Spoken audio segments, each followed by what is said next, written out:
All right, we're live. So you guys probably won't get my face today because my equipment is not doing its job, but we'll carry on, do what we can here. So, as Freddie Mercury once said, the show must go on, and yeah, thus the show must go on. And my setup is destroyed right now because I have water damage. I had to move everything and a little bit off center, but we'll get this going. So men's mental health, not the most talked about issue, not in the way it matters. It is often the least talked about outside of, hey, how can I make money off of this topic? And yes, I will be making money off of this topic today, but I will be providing value, and Jack will too. And that's you the already difference. have 2 super chats, even. Speaking of value. Yep. So yeah, let's right out the gate. Let's start them. Chad Twizzler Stroke with the 1999. Sorry, my screen keeps going in and out. Hold on. It'll come back. Yeah. All right. Chad Twizzler Stroke with the 1999. Hey guys. Jack, red evening. Nuke, do you think Pat Bet David is that naive, or is it more ego protection? No one cares about men's mental health. Men's mental health, it's your problem. First rule, go to the gym. Second, get some hobbies that make you happy. Okay. Well, I mean, listen, guys, and I'm gonna. It's these guys have these people have employees to pay. Do you understand? Like, they have people to pay. They gotta say what they have to say in order to make money, and sometimes that doesn't always mean practical, useful, or anything. They have a audience that's not you. Most of them are not you. They have people that just like to hear a guy in his late 40s talk about the game, so to speak. And that's what they signed up for. If you don't believe me, look at people whose sole job on the internet is to entertain you, and then watch them try to sell a course, or watch them try to sell something that, while they spend their whole life trying to entertain you. They do terrible, right? But that's what a lot of these content creators don't understand, is that if you spend time interviewing people and then all of a sudden you want to be useful or educational, that's not what your following signed up for. It's like going into a physics classroom, right? And telling the professor, hey, this guy doesn't know what he's talking about. And then you ask, who are you? And you say, I am a clown. You should buy my course on physics. Why? Oh, because sometimes I juggle balls. What? No, I want the physics professor. And both of those audiences very rarely cross. And that's why Sneeko can only sell 100 courses on how to be like Sneeko. And we can sell books, 1,000 books a month, or 100. I don't know what you guys are selling these days, but dude, I wish 1,000. Let's go. So we are dressing in white, Rolo. You could have informed me about that. I have a white shirt here. White party. We're having a white party. This is the real zero white party. Hi. That's why you turned this camera off. You can't come in here. Yes, all the hot chicks. So Rolo, you want to weigh in on the super chat? Patrick Bet David. God, I did like a full hour on him on Sunday. Okay, so here I'll try to give you the cliff notes of my very lengthy breakdown. Patrick Bet David doesn't know what the fuck he's talking about. I mean, you already, I'm a physicist because I juggle balls. Hey, it's kind of like physics, but there's physics involved. Yeah. Patrick Bet David is not a businessman. That's the biggest deal. He doesn't know how to run a business.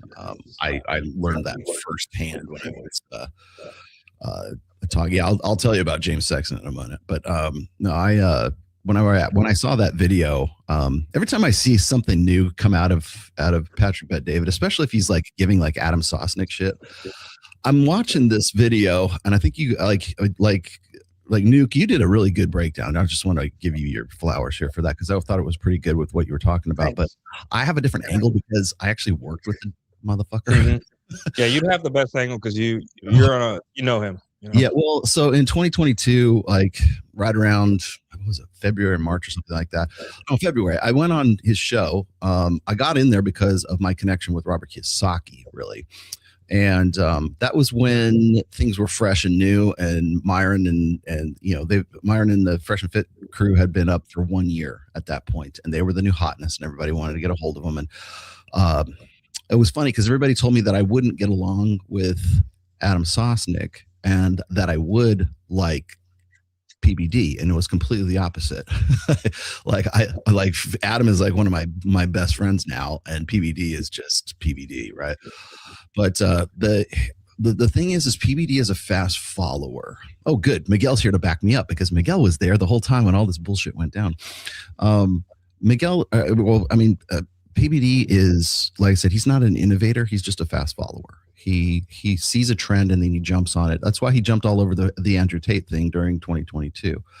I helped out PBD with, well, really helped Valuetainment out with helping Adam Sosnick get his Saucecast off the ground. He used to only do like a Thursday show because he was a money show and nobody took him seriously with money. And so then he started doing kind of a low-key version of Fresh and Fit on Thursdays. And it was just like me and Justin Waller was on at one time.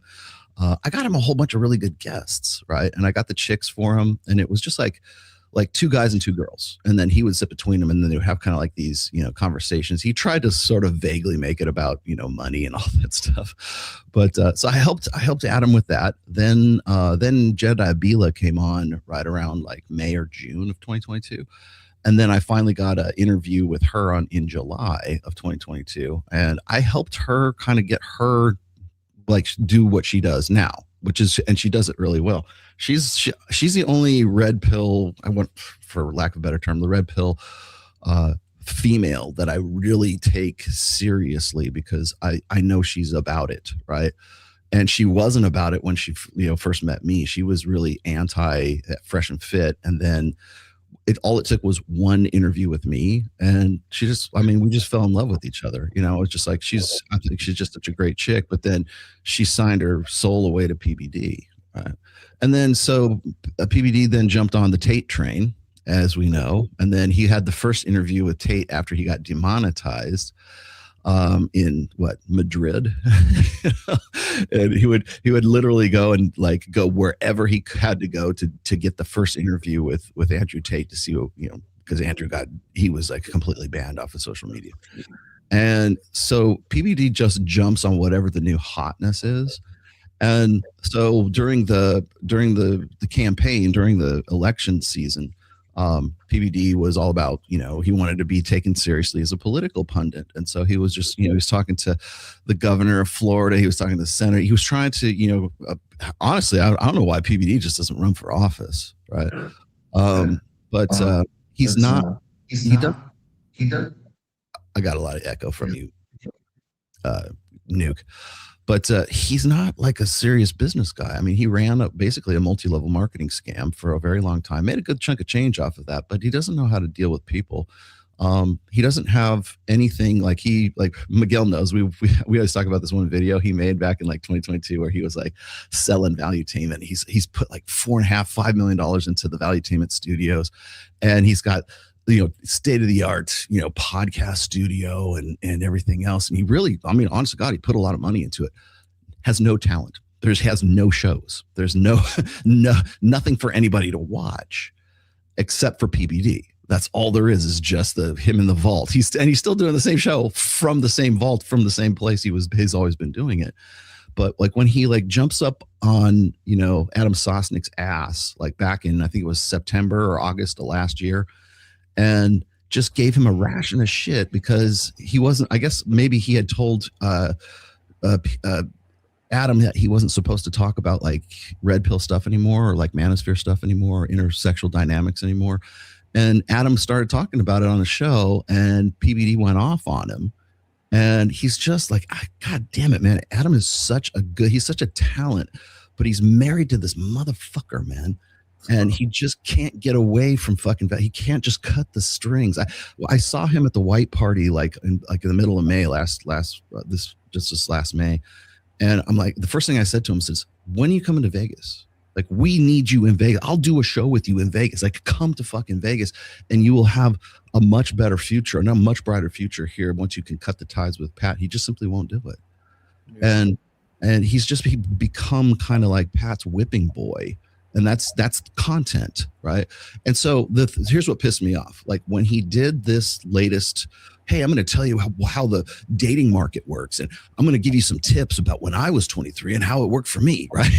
Everybody is laughing at him, but he's like oblivious to his ignorance, right? He's very confident in his own ignorance. Rolo, you just got to get your confidence and just say hi to the girl, man. Yeah, just say, hey, may I meet you? Draw the owl. Draw the owl. Draw the owl. Yeah, finish the owl. Yes. So when I saw the video, I'm like, everything he's talking about is exactly what he gave Adam Sosnick so much shit for just like 6 or 8 months ago.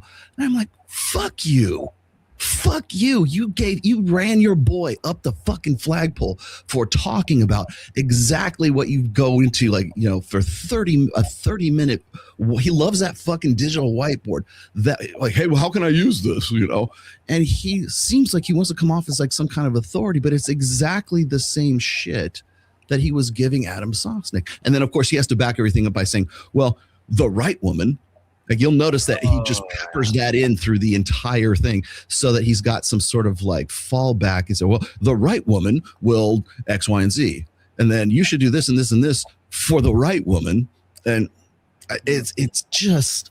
Am I the only one who likes the whiteboard? I thought that was pretty cool, actually. That's a nice whiteboard to have. We have one at Origin Studios too. And I'm like I'm gonna look like a dick if I ever use this thing. I mean, it is pretty cool. I mean, why not try it? You know, you should come in a PBD suit and everything, and just use the whiteboard, bro. You should totally do it, bro. I would have to figure. That's a good idea. And just, you know what I got to do? God, I have a brilliant future in like parodying all of these guys. Like, if I just did parody videos of like Patrick Bet-David or like Matt Walsh, I could go in like this big fake beard and like put on some flannel, look like a fucking lumberjack and stuff, and like make that like Mike has like this green screen kind of thing that he has in his, and it looks pretty real.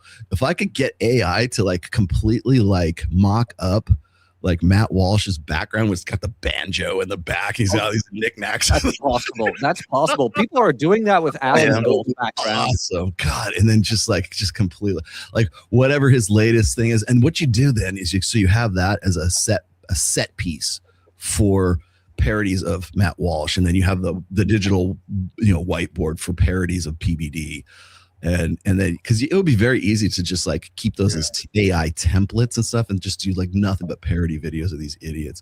That would be a really popular show if you just, I mean, like an SNL, except, you know, funny, but like, but an actual show where you're just making fun of all the leftists, all the lefty and righty. Dude, you know, everybody, just get like everybody on the list, man. I don't care, left, right, whatever. Yeah, well, they have that with cartoons now. There's cartoons that are starting to make fun of like Andrew Tate and whatever podcasts and. Yeah. You know, well, it's like the real thing would be interesting. It's like South Park. South Park doesn't care who they punch. They'll punch left. They punch right. They'll punch anywhere.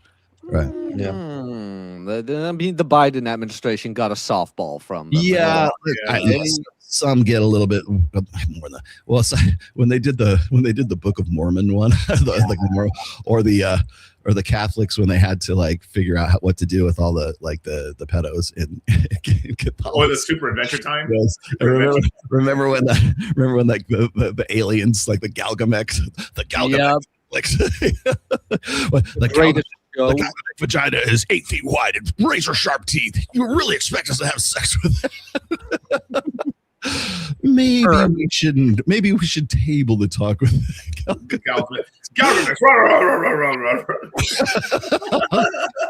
was a great episode too. But yeah, and then it goes all 2D scroller too, and then he goes in the tomb. Yes. But yeah, that's what we need. We need another like I don't know, something inspired by South Park to just like keep these idiots in check, because that's the whole thing with PBD. The thing about PBD is the only one who really, I think, totally buys PBD's bullshit is PBD.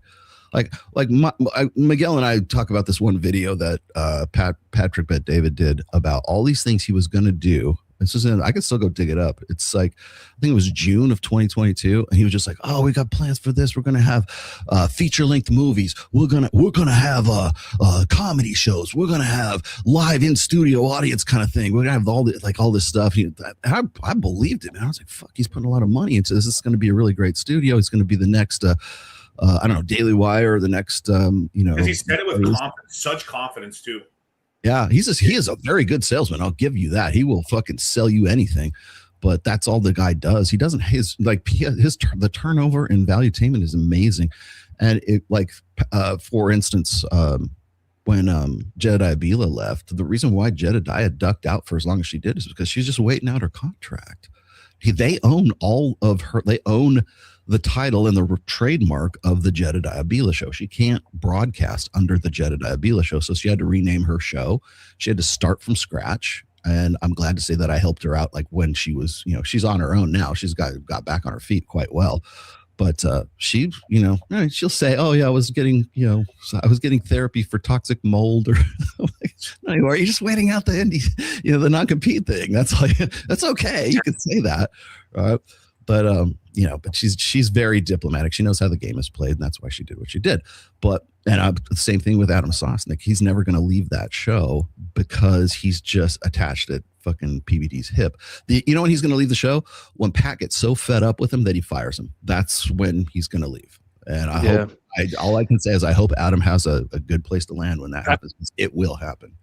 I think Adam he attributes a lot of his success to PBD because he discovered him and all that stuff. So it's like that loyalty thing. Maybe it's that. PBD. Adam is better. Yeah. Well, so I shouldn't say that. Adam has more potential to be better than PBD because PBD he's a one-trick pony. He's one-dimensional. All he does is the ball. All he does is he's happy to, when he gets like Jordan Peterson on the show or he interviews, he's always going to tell you this. He was the last guy to interview Kobe Bryant before Kobe died. Right. He got Shaq. Dude, I can get Shaq. Dude, I had Rashad McCants just the other day. He has he had Rick Ross. Rick Ross was his old last big guy. And it's just he's just all he's like Rick Ross, or are we talking about Rick Ross? Oh. Like PBD, Rick Ross, the rapper. I don't even want to give PBD this compliment because it's a compliment, but he's like the P.T. Barnum of this space. He'll just do anything. The only reason he's even interested in the red pill right now is because he doesn't know what else to do with himself. Like I made this prediction way back when the election was over. I said, you're going to see all these guys who totally threw the red pill under the bus. Guess what they're going to do? They're going to come back to the red pill and start doing the same material. Last time I said that, I got a 1.5 hour rant from an old man screaming in a Toyota. I will keep silent on this one. Well, I mean, I wrote I don't know if you guys saw it, but it's on my Substack. It's like, nobody leaves the manosphere. Just shut the fuck up. You're not leaving the manosphere. You will never leave the manosphere. Like Rich, how many times has Rich Cooper said, "I'm leaving the manosphere. It's a mana swamp, blah, blah, blah, blah." Okay, great. Not even a day later.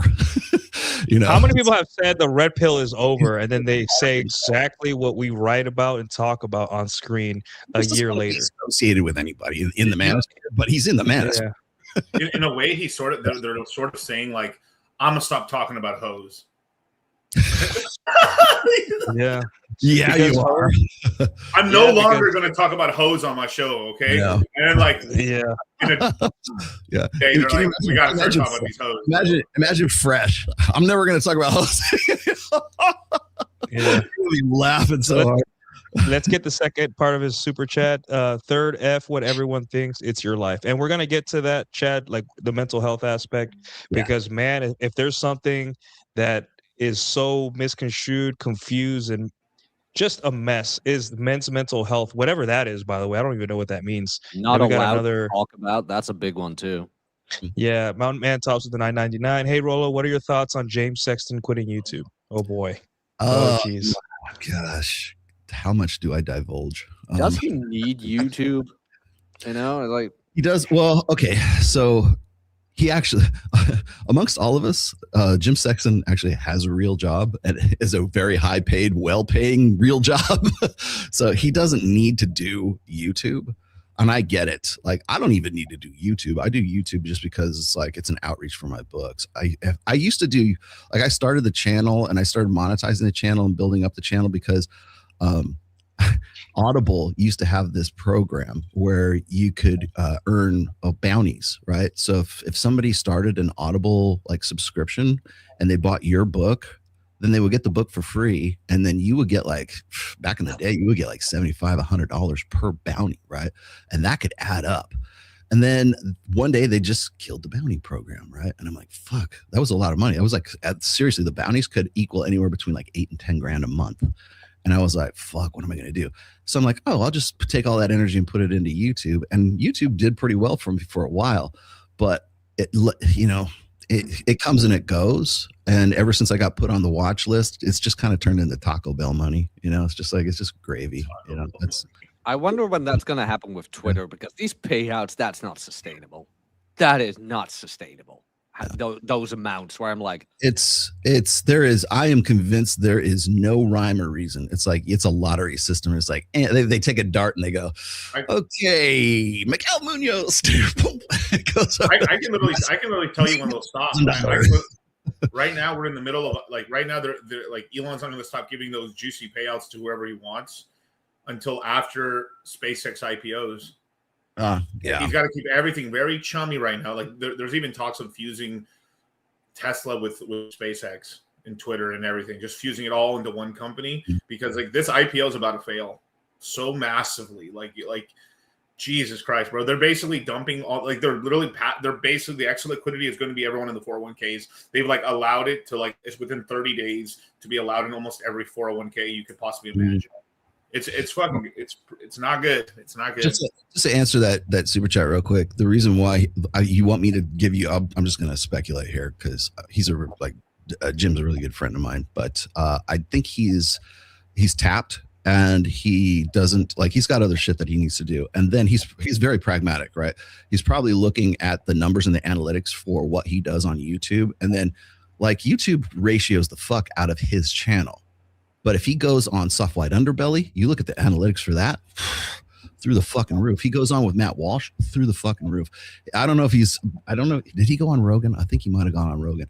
He is better not doing his own YouTube and doing other people's podcasts. Let them do all the hard work, and he has a much broader reach than his own. So, and because it's all effort in, and Lord knows we all have our own channels, right? We know what it takes. It's a labor of love. Let's just be honest, right?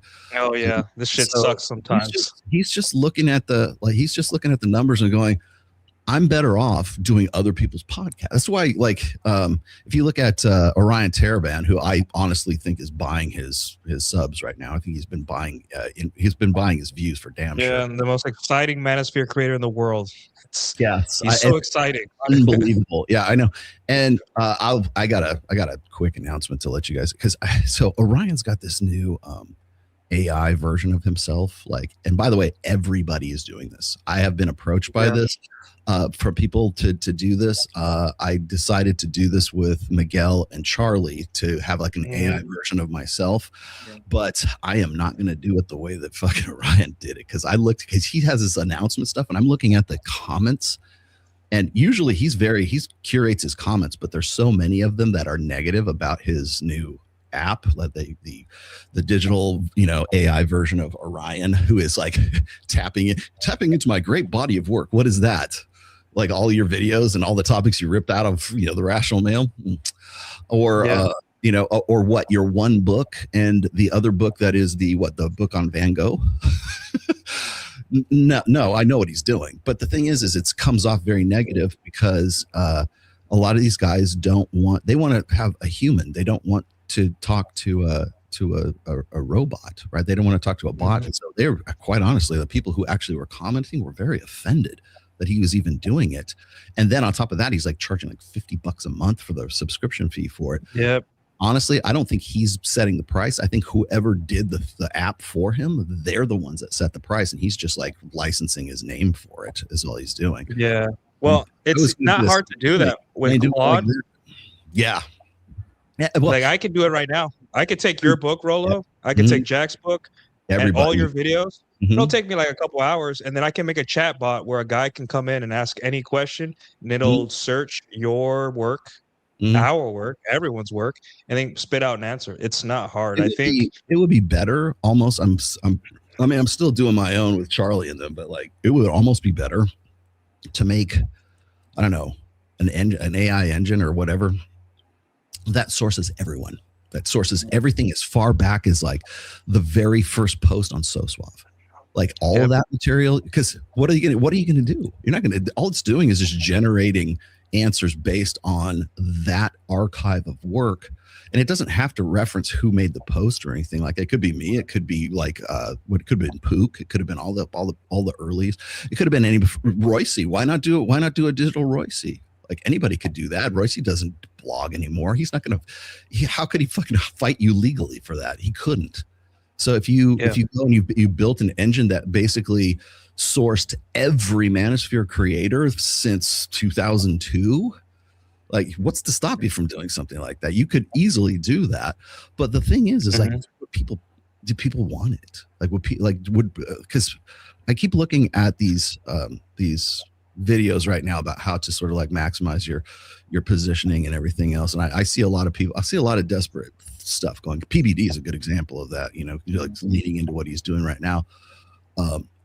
I can tell that the fucking winds of the economy has changed because now people have to work at what they thought was like a sure thing, right? You got to work at the Red Pill now. You got to work in the Manosphere now. It's tough, especially after the Louis Theroux, documentary. You have to you'll find out who the real talents are by who's left at the end of this year or going into 2027. You'll see we really are fucked. Who's left, right? Yeah, clavicular is starting to bottle out. I got this. I'm gonna probably use it on tomorrow's show. Okay, maybe I'm wrong here. Maybe I'm over. How do you phrase that? Maybe I'm out of my lane here, but you can tell me his popularity was natural. It was AstroTurf. No, absolutely not. There's a document. There's a whole video on how he did it. He's got 1,610 clippers that he's basically did exactly what Tate did back in 2022. Just doesn't Kick, and Kick is the one that's bankrolling that by paying the people who are doing the clipping for him. Aiden Ross, who is now in jail, thank you very much. What? Also, he was number 2 on Kick, like because he has so many clippers that keep keep like repeating. It's a repeating thing. I think what's going to happen, you're going to see in the coming soon. Maybe not on Kick, but you will definitely see this happen on YouTube and some of these other platforms. I don't know about Rumble, but you'll see there's going to end up being some sort of algorithmic shift in YouTube. So if they see that you're one of these guys who like your popularity depends on clicks, they're going to ban you. They're going to find some way to demonetize you or ratio you in some way. It'll be like they just had this like purge like last month of people who like in no way should have ever been purged. But they just got caught up in the algorithm shift that thought that you're repurposing. R.I.P. Charlie. R.I.P. Charlie. Yeah, Charlie. Dude, there's this guy I follow. I don't know if maybe Jack does too, but it's this guy named Burnt. He's a guitar player. Like he teaches you how to shred, right? And he just got demonetized because he got caught up in that. I'm like, how the fuck does this guy get like all of his stuff is like original material? But yeah, musicians got to be careful because those copyright. If you play a song good enough, YouTube will flag it as the original song, and they'll be like, "Oh, this guy likes the copyright music." That's how stupid the algorithm that YouTube. So I got to be trash enough to be good, but not trash enough to be good. Yes. Right? Yeah, because it happened to me. I played Titanic on piano once, and it said copyright. I'm like, wow, I must be that good. And then I said, what? No piano channel. Yeah, no piano channel. Fuck that. People always ask me like they love my intro music, right? Which is my band, right? But like I'll play Giovanni Sanders, like Best Head of My Life. That's our outro music for my show, and it's our like theme song for Access Vegas. People go, "Why do you like that song so much?" Blah blah blah. I go, because I own the fucking music. It's mine. I don't have to worry about copyright infringements. Yes. Yeah. All right, let's get the super chat real quick. Jorge's 5367 with the 999. I found it interesting how the Japanese government didn't care about men's mental health due to its gynocratic system until the population started declining. And that's a great segue into today's topic because, again, men's mental health doesn't matter. However, when things get rough or things are looking like they're going to get rough, all of a sudden people are like, what do men need? What do we need to do to fix this? it's very interesting. Yeah. Even then, it's only important in contrast to women. You can bring up men offing themselves statistics without anybody, and I mean anybody mentioning, oh, but women, 1/3 is women. It's like, oh, did you know that like 75% of all homeless people are men? Yeah, but 25% are women. It's like, women don't have to be homeless. Women don't have to be homeless. There's a joke by a comedian that I recently saw on Instagram where he's like, I just want to go up to female homeless or homeless women and be like, you don't have to do this, right? There's a way out. I could, How's that mouth working for you? Yeah. But that's just a joke. But it shows it's like what Jack's saying. Yeah. It only is important in contrast to women. That's the only way. That's the only reason people even use it for. Like, what's his name? Chris Williamson. The one from with the turquoise background, but Rolo's good friend. Modern Wisdom. Every time, man, and you shared that clip, and maybe if you want, you can pull it up. But he was talking to some girl as well about like SSRIs and things like that. But again, as soon as anything male-related comes up, it is in contrast to women. It is always used as a diving board for how bad women really have it. Nobody actually cares about the male statistics. Yeah, at all. And I'd say, and then you bring that. You want to know why you'll never be on Chris Williamson or Steve Bartlett or any of these other gatekeeping podcasts is because they're worried you're going to say that. They sorry, know guys. Be a topic of discussion at some point. There goes my popularity, I guess. I thought you said we didn't want to wear a jockstrap. Yeah.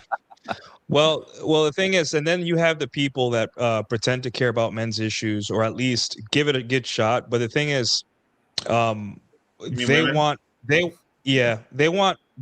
men to act. They think the solution is for men to act more like women. Like they're like, guys, you have to open up more. You have to be more emotional. You have to talk to people. You have to communicate. It's always communicate is women's answer to everything. They'll be like, "Oh, I cheated on you." Well, have you tried communicating? What? Hey, I took the kids. Have you tried communicating? She took the kids, bro. Everything is communicated. You know that. God damn it. So here's another good version of that is that image of what is it, Obsession, that chick who's like that's God right now. God. Yes. Thank you. Broke the internet. Thank you for my new thumbnail for tomorrow's show. Just laying that one out there tomorrow. Thank you. I don't have to think about it. But the fact, remember, it's like the original meme was like, how she looks when you tell her to stop or to block the guy, block her. Yeah, rapist, right? And the fact that went up to like, I think it's like at 20 million views. 45 million. 45 million. Okay, yeah, because last I looked, it was like 18 or something. 45 million and climbing, right? And you know what? That account will make like $12 from Elon. Yeah, because you can't market under a post like that. Yes, you'll make $12. Yeah, you won't even get Taco Bell for that. Somebody's gonna be like, "Watch me though, watch me drop my right." So, the Sydney Sweeney tweet got me 35 million impressions, just the post, and then everything else. Total 65 million in 2 days. I got $40. Thanks, Elon. So. Yeah, I tell you, thanks, Elon. It's completely. You got community noted, right, on that one? And I got community noted because they said, no, Sydney Sweeney is actually pretty. I'm like, that is the most simp community note I have ever heard in my fucking life. Yeah. So I hope he gets paid. You should have been like, don't fall for these mid chicks. And it was Rob. Rob Henderson who wrote the community note. Probably, I don't know. He's taken her defense on several occasions. But no, I was gonna say, but that meme, like if you look at the response, see what it was meant to do was to call out female behavior, right? It wasn't that meme or that post was shit post poast wasn't about grape. It was about female behavior. But everybody took it to me. Well, then they start quoting like grape stats and everything else. And it's like, that's not an actual point of the meme. You know that, right? It's about female behavior. It's about when she she's hung up on some other guy and you tell her not that, stop talking to that guy. It's not that the guy was a quote unquote rapist. It's that like she's still talking to that dude, right? And so what do they have to do is they have to find some way to like redirect, right? They have to find some way to deflect from what the initial point was to, well, this is really a really hurtful, problematic meme post because it belittles women's pain for actual grape. And it's like, that's not even the point of the meme. But again, case in point is you can't call out on anything that's unflattering about female nature without, and guys like white knight, beta fucks, whatever, will take that side too, right? There can't be a yin without a yang if you say something unflattering about women's nature, right? Oh yeah, well, men do X, Y, and Z, yin yang, right? But if you say something about men and it's unflattering and there's a lot of unflattering things about men's nature. I get it, right? Fine. You say that. Nobody goes, well, women kind of do that too. Nobody, never even occurs to you when you're talking about male nature, because it's okay to throw rocks at guys, but it's not okay to throw rocks at girls. The the female versions of that meme were so horrible. They were terrible. They weren't funny at all. Hey, Ryan. Hey, speaking of throwing rocks, because the expert rock thrower. The left can't meme. Wham, right? Women. Men's mental health, am I right? Am I right? That's why talk about it, man. That's why, like James, or was it Richard Reeves, who's like, so he's supposed to be so concerned about men's issues and stuff. He's going to have this commission for men and boys, congressional commission for men and boys, and he's about as useful as Paul Elam has been his entire life. It's because that's not true. Paul Elam is great to like nowhere poke fun at. Oh yeah, okay. Well, yeah, he's a great. Okay, there's a good punching bag. Value with Paul Elam, yes. Which, by the way, just so everyone knows, and he doesn't lose his fucking mind again, Michael Sartain and myself are going to debate or talk. We're going to have a spirited conversation with Paul Elam and God knows whoever else on July 8th. Got it? Good, great. There you go. There's your. Wait, Paul Elam is coming? You're having Paul Elam on your show? No. Is he the one repairing? He's the one repairing the manosphere, right? Like he's the repair the manosphere guy. Oh Jesus Christ! Yeah, do you remember back when he was saying he created the manosphere? Oh, everybody. Well, Lawrence Southern. He needs to have a debate with Lawrence Southern. Oh yeah, that's right. He created the manosphere. I just think it's hilarious. Lawrence every Southern. 4 years, somebody else is like a king of the manosphere, the creator of the manosphere. Yeah, they should get Anthony Johnson on there too. He's the fucking president of the manosphere, right? There's a Sultan. Oh wait, there's a Sultan. There's a Sultan of the manosphere too. Holy fuck! Yeah. There's every leader. What is it? Southern's grift is coming full circle, man. She's now debating Andrew Wilson on the Trad Life, where it's like, well, it didn't work out for me. How do you explain that? Well, you're a whore. It's debate over. I don't know what is Those that. two will be so what are we funny. debating? He'll start throwing shit at each other. She'll bring in front of his pickle jar. And then make fun of his wives and 3 baby daddies, and then he makes fun of her for the fed fucking single mom thing, and everybody will lose, and it's awesome. It's like Brittany Venti and Roosh fighting all over again. Well, I talked to you because supposedly Rachel Wilson is supposed to have a debate with Lawrence Southern. So now I know it's coming. So I DM'd Rachel and I said, dude, if you need any dirt, I mean, I have the screen caps that you will just ruin her with. I will gladly give you every single one. And just hit her up. Were you lying? Why were you covering? Well, because now we know that you were actually fucking Destiny and all this.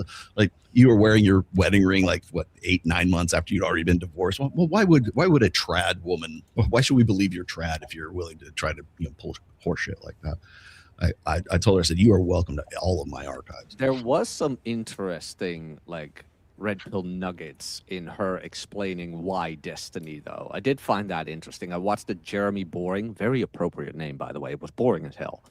Interview. No, seriously, it was so monotone and everything. I don't even know what the whole goal was, but at a certain point he brought it up you know what, as some older brother advice to you, don't do Destiny. And she kind of started laughing, but then she explained, yeah, exactly, but then she kind of went into why Destiny, and I'm like, guys, here you have it. He's like, he didn't shame me for anything. And I'm like, there you have it. There you have it. Keep your fucking mouth shut. You're like, oh, are you into that? Oh, well, not my thing, but interesting, you know. And a lot of Vyvanse too. It was great. Yeah, well, Chateau Artis also says that like a lot of guys have this fantasy in their head that hot women fuck really perfect Chad baseball player like dudes. Like if you saw what some women, no matter how attractive they are, who they had sex with, you wouldn't want to have sex with them. Like, does anyone want to have sex with Lauren Southern? Like, she probably like bottomed out 30% of dudes that would be like, yeah, she's hot. Now she's like, oh, that's the girl that had sex with Destiny. I don't know, man. Destiny I don't know about both that. sides of the spectrum. Well, I will die on this hill. She's the only woman who has ever made Eskimo Brothers of Destiny and Andrew Tate. There you go. Here, Now we know pull of. this up. Yeah, we know. My peer study, my peer review study. Here you go. Pull it up. I shared the screen. Pull it up, Jamie. But he is a At drug least one's dealer. an But entrepreneur, and the other one's just a Christian, right? yeah, but Destiny is a drug dealer. Yeah. That's not. Come on. But still, it's A convicted drug dealer could just be selling peptides, though. Yeah, like you don't think Destiny hands him something? Come on, guys. Let's. Dude, We're not. Adderall. We're all Adderall. like past our 30s now. We're like old. You know, we've been in the. We've seen the game at least from afar.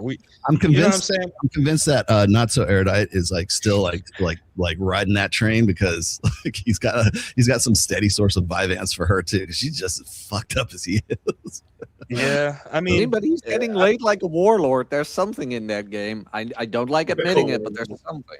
Well, I mean, the other thing is, I don't think people realize, and I have to keep reminding people of this, is that the guy is an admitted sex offender. Literally says, I have underage, sexual materials on my hard drive of Rose, of was it Pixie, of like whoever. Oh, so all those ones were underage when he was going all of the four girls. Yeah, one of them was like 17, and then he's he's passing it around on like 4chan or Reddit or his Discord server or something like that. Okay, Rolo, Truly has an audience. Keep an eye on Twitter, Rolo. I'm coming with the meme again. Here we go. let's get the super chat real quick. Chat to the stroke again. Thank you, sir. $4.99. I think one of the biggest problems with guys' mental health is the fact that they believe you need to light yourself on fire and not live for yourself. The thing is, it's not like they believe. It's just like that's it. That's their reality. There's nothing else.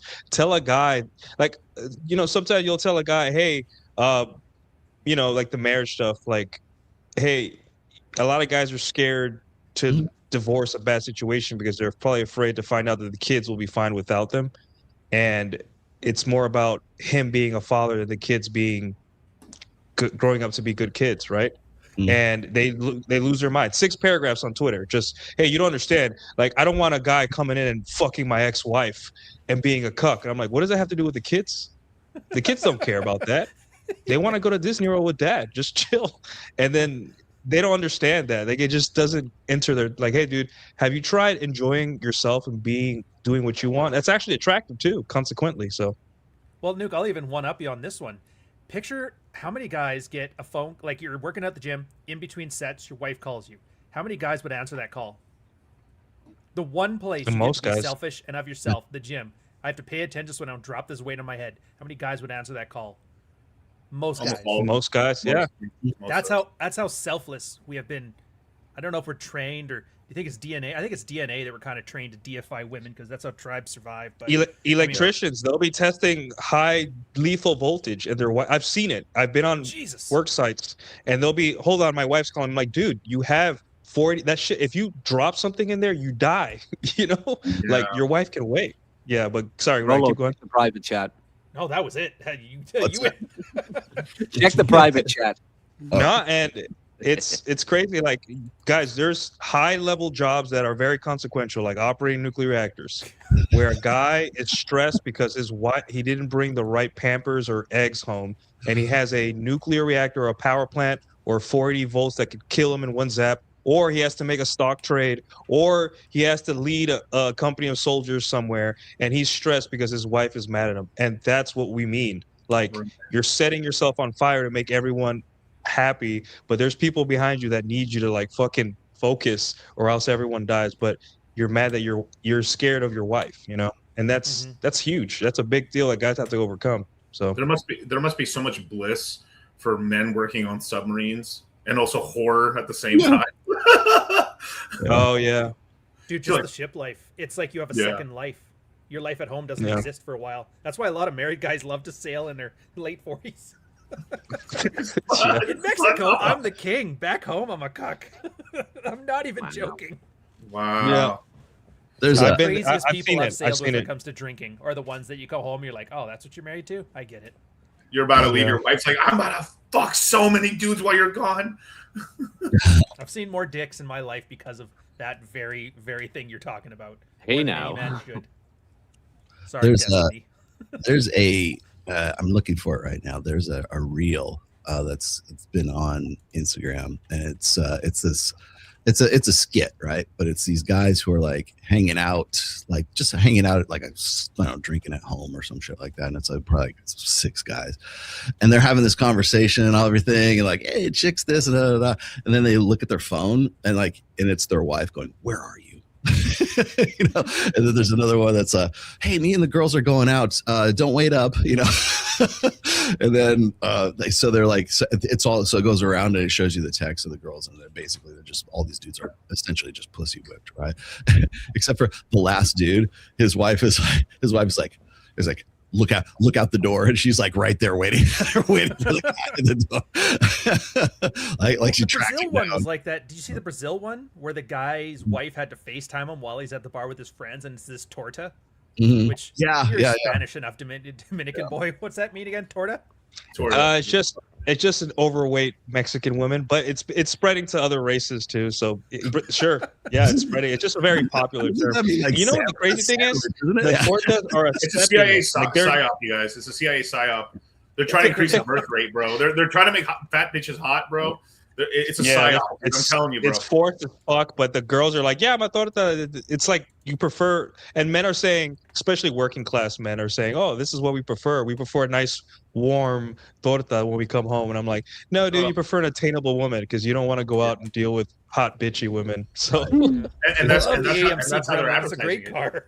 So that kind of comes full circle as far as this question is concerned. Like, was the biggest problem with guys' mental health is the fact that they believe it. Yeah. So, but here's the thing: is I think one of the reasons what we don't really take into account when it comes to like men's mental health is the fact that you've got like at the very least 80% of guys are invisible to women, right? And even the guys who are in that sort of 20th percentile, if you look at the 80-20, 4.5% rule, you look at even the guys in the 20th percentile, maybe in the lower half of it, like those are guys that don't have options. These are guys who like they're permanently in a scarcity mentality. Even if they don't have a girlfriend, they're already in scarcity mentality, so that when they get the girl, they're pre-whipped, right? They get the girl, they're already going, oh, I'm going to do everything I possibly can to be the best husband and the best, boyfriend, or the best, provider, and the best this, that I can possibly do. I'm not going to be like other guys, right? And so you've got these guys who are already pre-whipped, like they're already in that state where they're going to that woman that they don't even know yet is still their mental point of origin.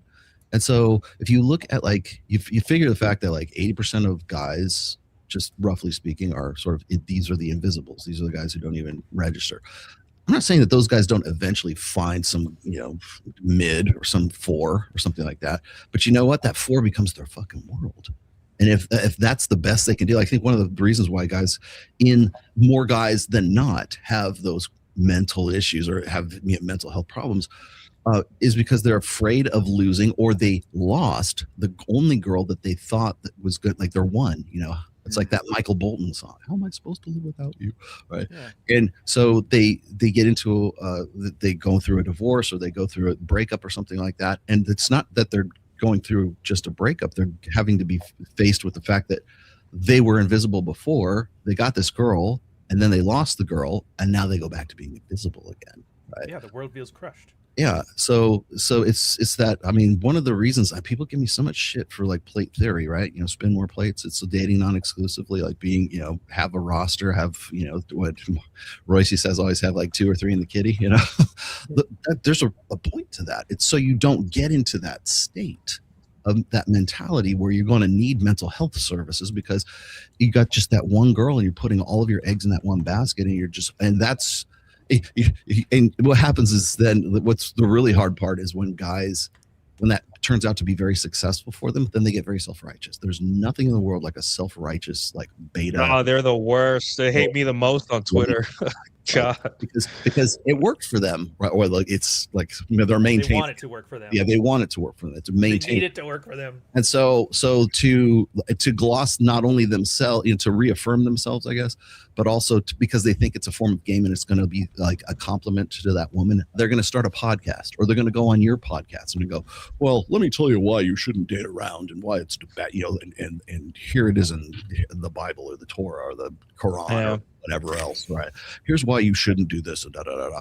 And so because that one dude who's still in that scarcity mentality, he's just hanging on by his nails, but he's going to be the worst, most self-righteous, blue pill beta white knight you could possibly. Well, he's a drowning victim.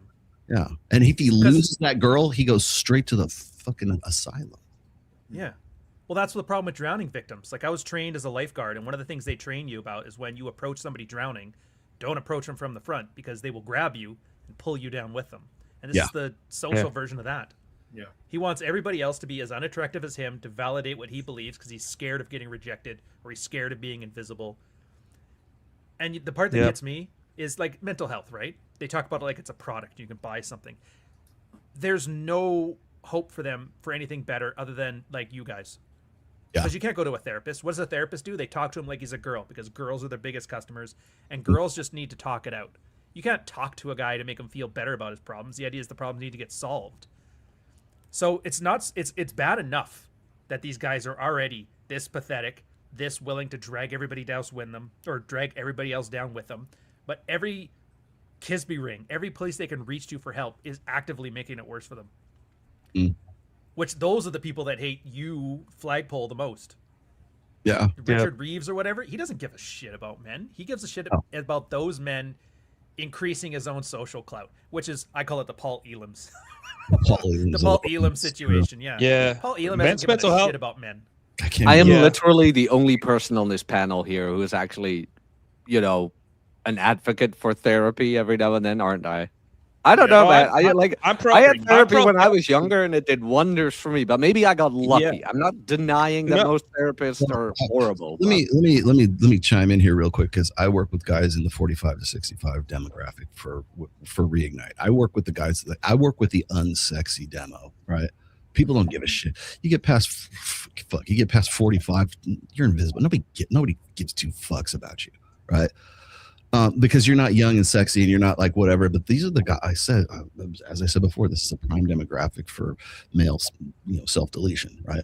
And though a lot of these guys are going through a form of depression as a result of the fact that they've been married for the last 10, 20, 25 years, and that wife, that woman, they did everything. They did everything for her. They suffered through a sexless marriage. They stayed in it for the kids. You know, my boy's away to college now, so now it's, you know, and it just got to the point. Like, hell, dude, I have counseled Robert Kiyosaki. Robert Kiyosaki's been on this show. I've counseled him, and I remember when Kim Kiyosaki told him at 64 years old, "I don't need you anymore." And has been like, he has described her as his soulmate and everything else, not anymore. But I mean, imagine having that degree or that much investment and your lifetime of investment. Imagine how that fucks with a guy when the chick you have been living with and building businesses with, and you just thought was your soulmate, and you were just wondering, how can I get her to have sex with me again? She just says, I don't do anymore. Yeah. The whole thing, your entire life, your entire impression of her, everything you've ever done is just a lie. It's just bullshit. Yeah, you're going to get depressed. But the one thing I find is this, is like when I'm working with my guys, And it actually took Mystery and well, I guess Mike Sartain as well to tell me this is like a lot of guys who have like they want to talk about their inner game. I need to get my inner game together before I can go out and start talking to girls or something. Like I need to get over my childhood trauma and all this other shit. And it's like you know what cures inner game? Outer game, getting out and doing it. These guys Shots fired, RSD. When I got these, well, that's not so much like he knows. I mean, Owen and Mike are good friends, and Mystery's been on too, right? But that's like outer game, like just going out and doing shit does wonders for like.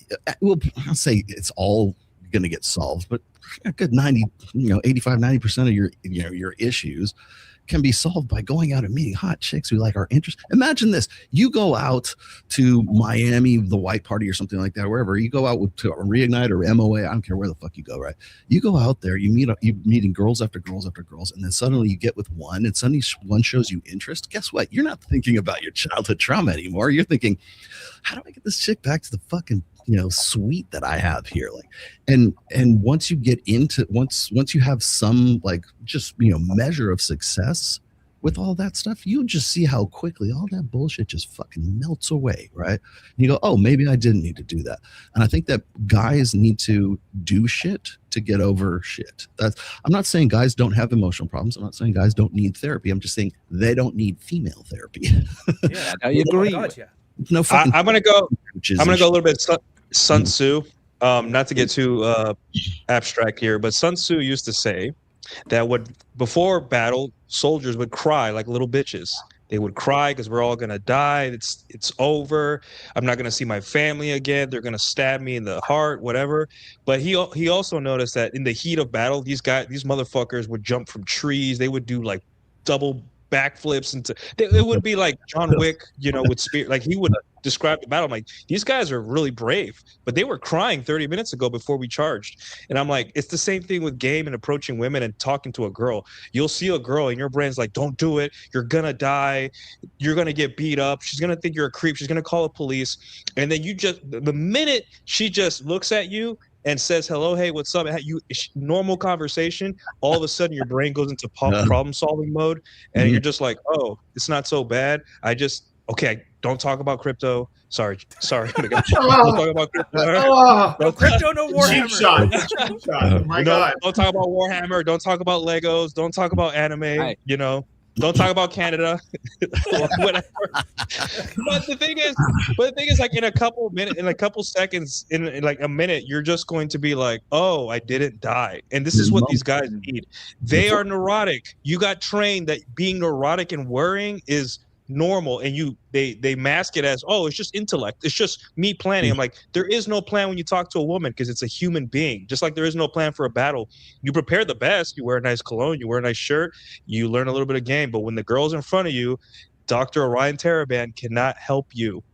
Do you fucking understand that, guys? No amount of this boring let's analyze this. You have to talk. You have to risk something, and you have to look stupid, or at least feel stupid. And you know what? Most of the time, the girl won't even notice how nervous you are, because she's just as nervous as you, especially if they're hot. I will send out to get too Spartan on you, Nuke, but know. The Spartans used to braid their hair before battle. So, look nice. Have some good hygiene. Wash your balls. Yeah, they probably oiled themselves up. Like they probably put DD oil on themselves before battle. Really, most Spartans gay? Well, I mean, it's not that they were gay. It's just that's how they trained each other not to fear death. Was like some cornhole logic. Wow. After you've been hit in the pooper 5 or 6 times, you think you're scared of a Persian? Not really. Yeah. That's why. So, anyway, yeah. Because he's been paying so much. Men's mental health, Yeah, it's about that. Wow. Bad cornholio. Well, I think one of the I don't have like one of the things that people kind of get weirded out with is like my partner, my business partner. I was worried there for a moment. Yeah, well, Joe Marone is he's the more emotional. Like he helps the guys with their emotional states, right? Which I'm not going to say that they don't need. I'm not that guy. I'm the guy that's going to tell you to go take a lap and rub some dirt in it, right? But But yeah, these guys do need that, and he'll go into okay, focus on your feelings and let the warmth run from your toes to your fucking head. Okay, fine. If that works for you, great. For me, I think we do our best work, our therapy, when we're deep sea fishing, right? Or we're riding quads, or we're playing top golf, or we're going to the shooting range, or we're doing something that we have a common interest in, or we have a problem to solve, or we have a project to work on. That's, I think, where guys excel. And if you wanted to, I think all this bullshit like Richard Reeves and we need mental health for guys, not if it's female oriented psychotherapy. You're just throwing your fucking money. You're throwing SSRIs. Yes. Or SSRIs or fainting couches or whatever. Like whenever I see these guys and they're out there and doing their anger, let's get our anger out in the middle of the woods. And we're going to take a tennis racket and we're just going to beat everything up, or we're going to yell at the fucking moon, or we're going to go get in some like sensory deprivation tank, or we're going to, it's a trust hold in the, that is some gay fucking shit. I'm sorry to say. It is. Go out and do archery. Go out and drive fast fucking cars. Fix your friend's car. Help him fix your. Go help fix your friend's car. Fuck. I have a feeling you're talking to Jack specifically on that one. Your broken down car. Go disassemble a Holley 4-barrel carburetor. You'll be there for weeks having great conversations because that shit is hard. Right? Well, and Rolo, I think you're right in the sense that it's everybody thinks that mental health is like a you have a fluid in you, like a bile, and you got to get rid of it. But they don't realize your mental health is the same as your physical health, in that the more you train it, the more you encourage it. So all these guys going through their trauma, all they're doing is reliving it again and again and reinforcing the pathways and continuing to do it. And there is a case to be made about just let that shit go. At the very least, you stop increasing the neural connection in your brain about all this trauma. Yeah. My therapy is the squat rack at Powerhouse. That's what I mean. If you just want to talk, because like, what was your red pill story? Was your brother, right? Mm-hmm. If you were sitting here complaining about your brother day in and day out, that's the only thing on your mind. And so that influences everything you do. The squat rack, on the other hand, disassociates that, so it stops becoming your be all and end all about your personality. I don't mean to personalize it to you, but like it makes the point. Well, that's why this psychobabble doesn't work. It's like fighting with your wife. How many guys have a fight with their wife? They go to bed, they wake up in the morning, she's like, I want to talk about last night. It's like, yeah, let's just relive this fight we just had yesterday so we can feel the exact same negative emotions that I didn't even want. Let's just do this again because it was so fun the first time. No, I don't want to talk about this. It's so nice. I got into that with my girl a bit, and she brought up the same topic for the 5th time, and now I just look at her, I'm like, shut up. She now knows. She just now knows where it's like, okay, never mind. Like, no, we've had this argument. You know what I'm going to say. We're not doing it. You done? Okay, moving on. There will be no pegging in this house. Okay? No. I'm tired of it. I'm tired. I bought salon at 4K. There's enough pegging going on. No titty oil. I don't want to do titty oil anymore. Or like, I love it when like these. God, it's just there's so much shit, man. It's like, oh, let's go do ayahuasca in the fucking Amazon rainforest and lick poison frogs or some shit, and we'll all have some sort of cosmic experience and feel better. It's like you're turning your brain into fucking silly putty. Get out of here with that shit. The peyote. Well, like, I was talking to Mike Sartain is of the same mind. Maybe this is why we're like we get along very well. But most guys don't need to go to a psychotherapist. They need a personal trainer. They need a physical trainer. They need somebody to tell them, go take a lap. They need somebody to help them with their nutrition. They need to be around hot chicks. Yeah, just hot chicks with their titties out. That's what they need. Like, not in a strip club. Like in a pool. Slump buster, man. I was on, what was on? Oh, I was on, I was on Access Vegas when I said this. Everybody knows my happiness speech right now. Like, women will never be happy, right? Because happiness is a state of being, right? You're due happy. Yeah. Well, that's because it's an emotion. Well, the same thing applies for guys too, right? You have to, if you want to resolve your personal angst or whatever the fuck it is, you got to be doing something. You got to be if you want to feel an emotive state. Emotion is in the doing. It's not. You're not going to. I'm going to be in this state of bliss, and no, you're not. You're just fucking bored.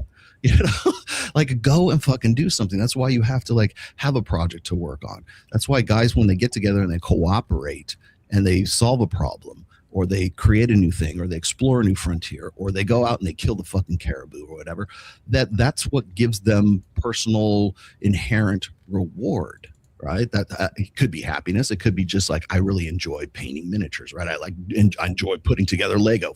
It doesn't have to make sense to anybody but you, Jack. Okay, that's all that matters. Thank you. But I am appreciative of the acknowledgement. Like, you can have, and I know this too. Like, you can have this. Okay, when you look at like Lego and it's all like just scattered bunch of shit, right?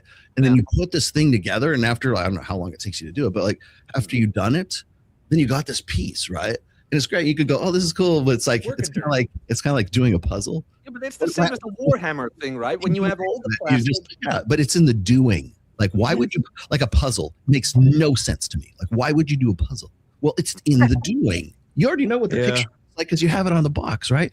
But it's in the doing the thing that you have conversations, and you're doing, and your mind is like in a flow state almost, right? You get into this, I don't know if you're into puzzle or whatever, but like when I'm doing Warhammer stuff, the hobby aspect of it especially, I'm in a flow state when I'm doing it, and then I got to figure out how to make this fucking army work, right? But the crafting side, the artistic side of it, it's like at the end of it, I take the models and I put them in a carrying case, and I get them out occasionally to go take it to a tournament or something like that.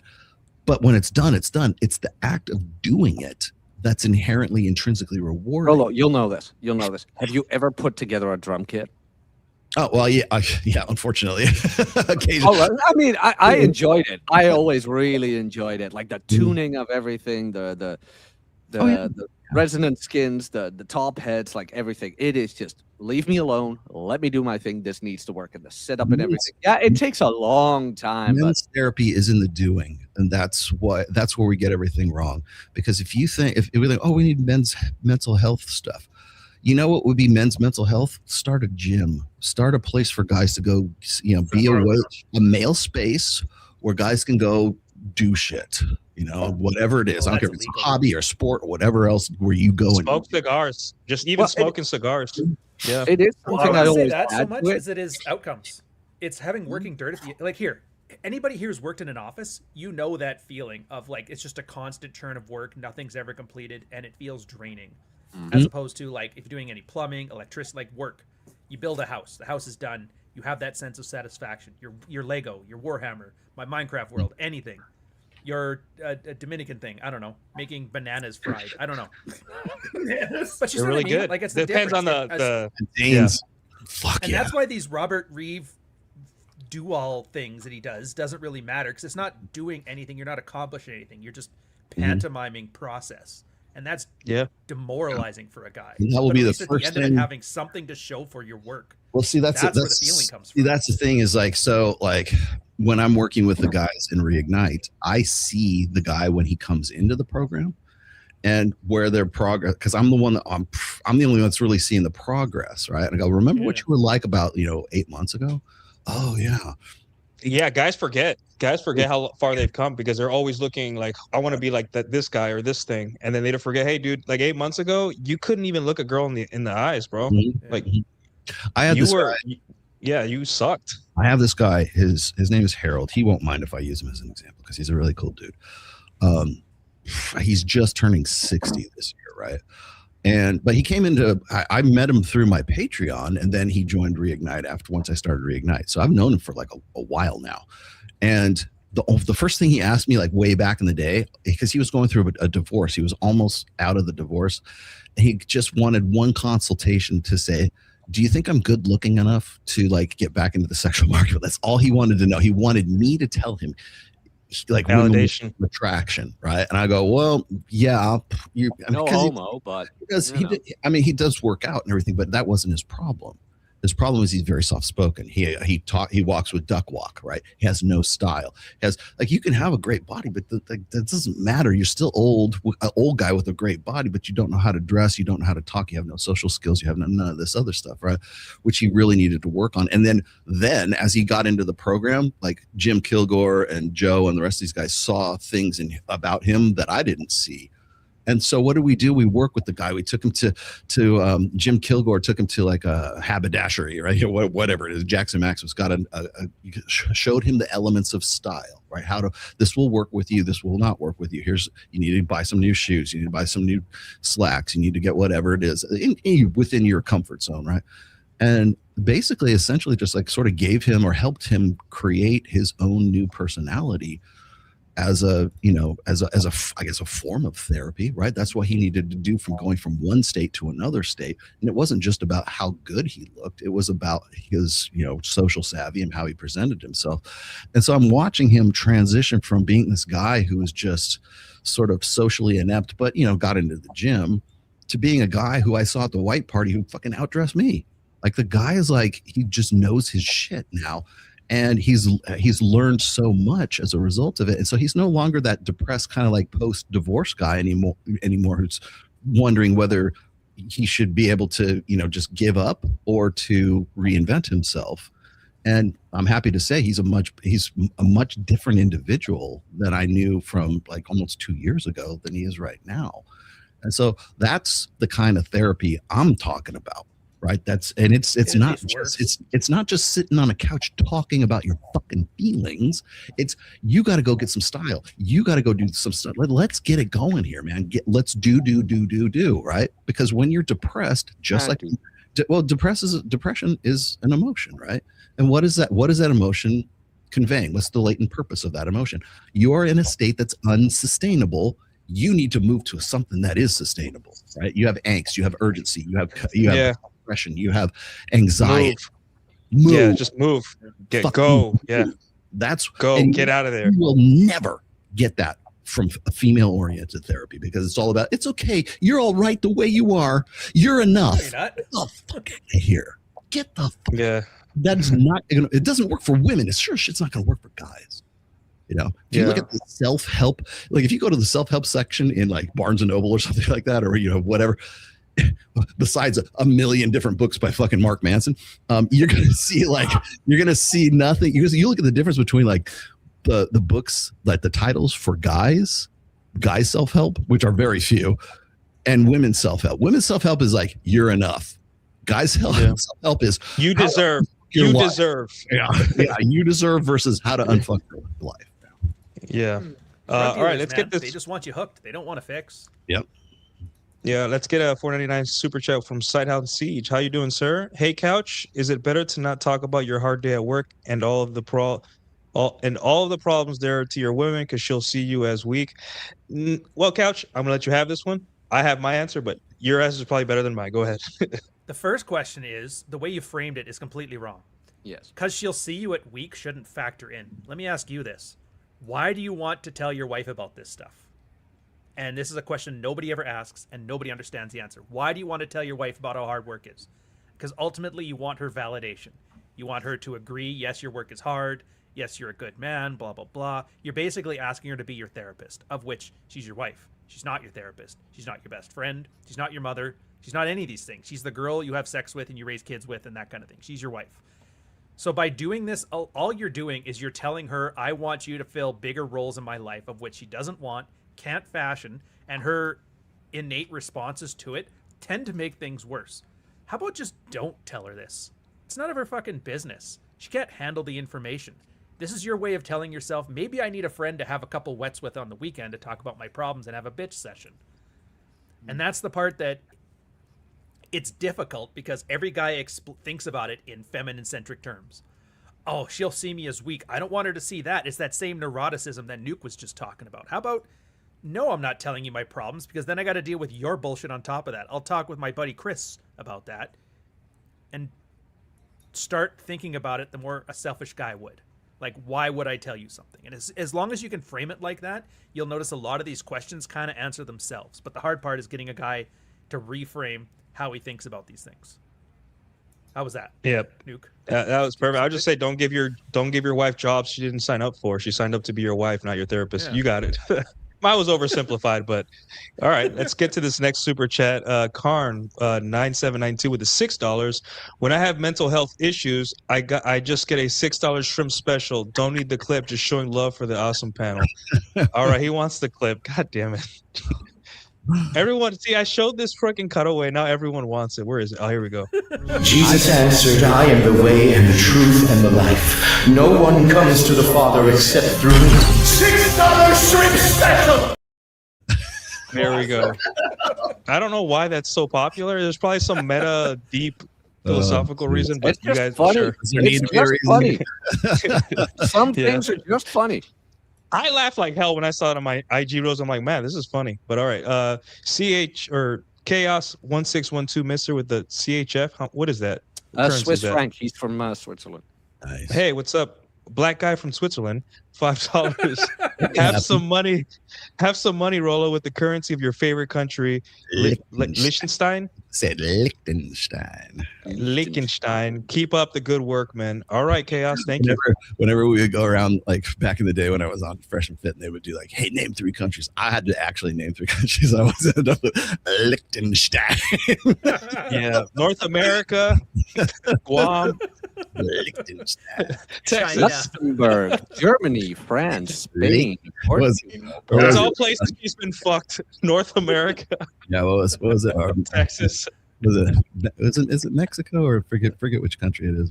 Yeah, Mexico, because that's where they go for spring break. Of course, whatever country has Lake Titicaca in it. Yeah, flued out wherever they get flued out. So, all right, Chats was a stroke again with the 499. Thank you, sir. Matt Walsh, Knowles, Prager, Shapiro, and Kirk, may he rest in peace, are the biggest self-righteous betas I've seen. Jack, therapy can work if you're receptive. Well, therapy works if like you saw your friend get blown up in front of you in the military. I would say therapy works there, but you need that's a very specific thing that happens. But therapy won't work if you're like fat and won't go to the gym, bro. That's what. Oh no, I it. always add to that. Like if you have like severe trauma and things like that, yeah, you probably want the therapist, but yeah, we can't help you. I can't help you with that. Yeah, we can't help you with that. Like everything started to click way more when it's like you go to the gym, no more Mr. Nice Guy, things like that, like actual actionable advice. Like the therapist will help you put things into perspective, that you go from like the self-blame and things like that, where you learn that, hey, wait a minute, other people are have responsibility to, agency and things like that. You as a child are not the reasons adults do things, kind of shit. Or like you mentioned, when your friend blows up, where it's like, were you the one who like dropped the bomb? No, like shit like that. But after that, it's like, you still have to pick yourself up. You still have to like put in the effort, do the work, as Rich always says. And the work is working on yourself for yourself. Yeah. You have to also remember the physical aspects of that too. So like one of the reasons, like people think that, oh, those red pill bros, they just tell you just go lift, bro. The reason we do that is because most guys are fucking overweight. It's a pretty good bet that 75% of the guys that come into my program or Mike's program or whoever's program, they're probably overweight and maybe pushing obese, right? Guess what? Once you start losing weight, you feel better because you've got endorphins going. You got like, it's a runner's high, right? You got your biochemistry changes. You're going to feel better about yourself. Your joints hurt less. You start to taste the flavor in carrots. It's exactly. Your dick gets hard. Your dick starts getting hard again. I'm not kidding. Yeah. Just like Brussels sprouts. There's no fiber in Brussels sprouts. But or broccoli. No, but that's because then what happens, and I hate to use this word, but there is synergy between money, muscles, and game. Right. So if you start looking better, guess what? People start treating you differently and you have a different outlook on life, right? You have a different attitude about shit. How does that affect your money, your job? How does it affect your social?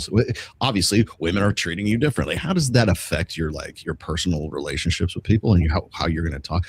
Oh, I'll never be changed, dude. No, fuck you won't. You will be changed, right? It's like saying, it's like, dude, are you going to change? You won the lottery. You're going to let money change you? You're goddamn right. I'm gonna. Of course, it's gonna happen. You have to. You have to change. Of course, it's like stop even that. Why would you even ask that question? I mean, look at Jordan Peterson. He didn't change, and look what happened to him. Yeah. Well, the problem with Jordan Peterson and, by the way, Kevin Samuels is because they went from like Jordan Peterson went from making like what $80,000, $100,000 a year as a professor at some, I don't know, Ontario, some shit like that. UFT to making $80,000 a month just on Patreon alone. So if guess what, if you have a benzo addiction before that happens, you're now a multimillionaire with a benzo addiction. So yeah, that, or you're an alcoholic, or you're going to buy more escorts, or you're going to be, if you're an addict before you get sort of internet fame or whatever for what it is, you're going to be that guy times 10 once you get that. And so it's like I said, too much, too young, too fast. Bro, you gotta like escort Max, bro. Like, I don't know. I just hate guys. You haven't heard like Clavicular, bro? You haven't heard Clavicular? I did say I promise you, Clavicular in 10 years is going to start talking about fucking escort maxing. Because if he tells you one of his videos when he hits himself with a hammer and does meth. Just funny you bring up. spectacle. Funny you bring up Clav in the theme of mental health. What about male body dysmorphia these days? That's real too. That is holy. Real. Oh yeah, that is. I see Rollo rolling his eyes. Okay, here we go, Dad. Here we go. Well, let's get the super chat and then we'll get into that because that's pretty important I can too. fight. Because that goes into like the obsession with self-improvement, but still feeling you're not enough. Let's go to this super chat and then we'll get to that. Hold that thought, Jack. Chad Twizzler Shrug with the 1999. Putting yourself first is the best. Going trout fishing this evening. My friends with benefits asked if she wanted to come over. I said, no, I'm going fishing. She then said, how about a quick BJ and a chocolate protein shake? Can't beat that. There you go. That's code. That's code. What I'm saying? All he had words. Yeah. What does that really mean? Is that backdoor action? He said no, and he got rewarded with a blowjob. You see, guys don't believe that shit. Like, she wanted him to say no. She wanted, because now she gets to hang out with her friends. She knows she doesn't feel bad for not bringing it up. And also now she knows she with a guy with boundaries. That equals blowjob, guys. Saying no is what women want you to say most of the time. And that's where mental health begins, is putting yourself first. That doesn't mean like when your brother calls you on the phone, hey, can you help me out? My car's stuck. You say, no, I'm putting myself first. It means, hey, I got to take care of my needs first. So if you're in the middle of in the middle of work and your girl or your friend calls you, hey, I need help, say, hey, I'm in a meeting. I'm going to finish the meeting. And then when I have time, I help you. That's really what it means. It isn't like be the selfish asshole that everyone is scared to ask a favor from. It just means what's important, you first, and then everyone else second. Yeah. It's what is it? 16 commandments of Poon. Commandment number 3, you shall make your mission and not your woman your priority. Yep. And his mission was trout fishing. Yep. Yeah, so what's wrong with body dysmorphia for men? I think what's wrong with it? There's levels to it. Yeah. So wait, are we pro or anti body dysmorphia before we keep going here? I don't. I'm pro some body dysmorphia. I'm anti when it gets to the point where like, I mean, some people literally have they have a mental relapse of like. Am I the only one who's pro anorexia, by the way? And there goes the channel. Goodbye, guys. This is my last. And there stream. goes the monetization. Funny is nice pro Anna forums. We need to bring those back. I can remember in the late 80s and early 90s, there was like all these like commercials and these like, PSAs everywhere in colleges and stuff talking about like anorexia nervosa and bulimia and stuff like that, binge and purge, right? Like, and it was like, well, ladies, you don't, like, don't let men's, beauty standards, keep you from eating that chocolate eclair or something, right? And you notice what's funny is like in like ever since probably about the mid 2000s, just disappeared. Because we don't worry about that anymore. You know what we worried about? Childhood obesity. we worry about what a 75% population, almost 80% population, diabetes, overweight, diabetes. Yes, like all that stuff just flew out the window. Nobody. But Lizzo's out here saying "fuck fat chicks" now. Yeah. No way. She did the whole Adele thing. She got hot. Oh yeah. Every fat person does that. They turn around and call everybody else a fat fuck. It's just, they hate fat people. They hate fat people more than anything. Well, here's why. So I think it's not that I don't think. Okay, so there's one thing where you want to change your body, right? You go, okay. Like when if I told any one of you guys, dude, you could probably stand to lose a few pounds, right? Like, hey, and I'm saying lose a few. I'm saying this out of love, right? I'm like, you put on some, here's some Anavar, right? I because I care, right? Some Anavar. Here's some Anavar and here's some Anavar. Here's some Anavar, Jack. You joke, but I would literally hear you say that to me. I don't know why, but I could just hear you say that to me, like, Jack. Okay, we've had enough. Here's the end of it. Jack, just a little trend. Just a little trend, open Jack. wide. Just open. Yes. I think it's funny. And there goes the stream. Now we're talking about drugs. Goodbye, everyone. Hey, if Todd Lee MD is still monetized, we can still be on. Yeah. Okay. But no, I was gonna say, but the thing is I think the whole thing, men have body dysmorphia. All that is just chicks trying to take a chick word and put it on a guy. I see where he's coming from. Yeah, it's just the terminology that I have a problem, because we don't call it body dysmorphia. Guys, you just need to stop being a fat fuck. Go into the fucking gym, get yourself trimmed down. And you know what? Guys are like, fuck yeah, I do. Yeah, you're right. You know, you tell a woman you're kind of a fat fuck and you need to get into the gym. She'll call the police.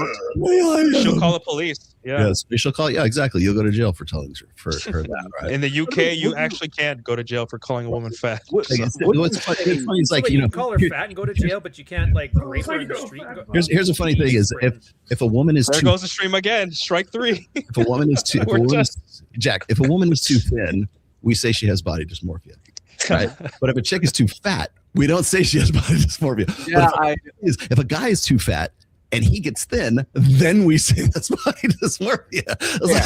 Where's stop the madness, right? Where I'm coming from is like, and you've probably heard this term, like the bigorexia thing and the physique inflation. Like a guy with like, name somebody. Liver King. Yeah, well, a guy like Liver King, obviously steroids, obviously. There was a guy on Twitter I called out a while back, 60 years old, jacked as hell. And I'm like, probably TRT. He said running alone. No, man, I just worked out my entire life. I'm like, dude. There's a ton of running. People were running me up the flagpole for once. Hey, finally I got one. Yeah, he was running on clenbuterol and T3. Yeah, he was cruising. He was cruising. Like, oh, you're just jealous. It's like, oh, you're just jealous. Why would you even consider that? I'm like, because he's 60, testosterone drops at like 35, and he's still jacked as hell. I'm not saying it's a bad thing. I'm not saying anything about TRT. Go ahead, please do.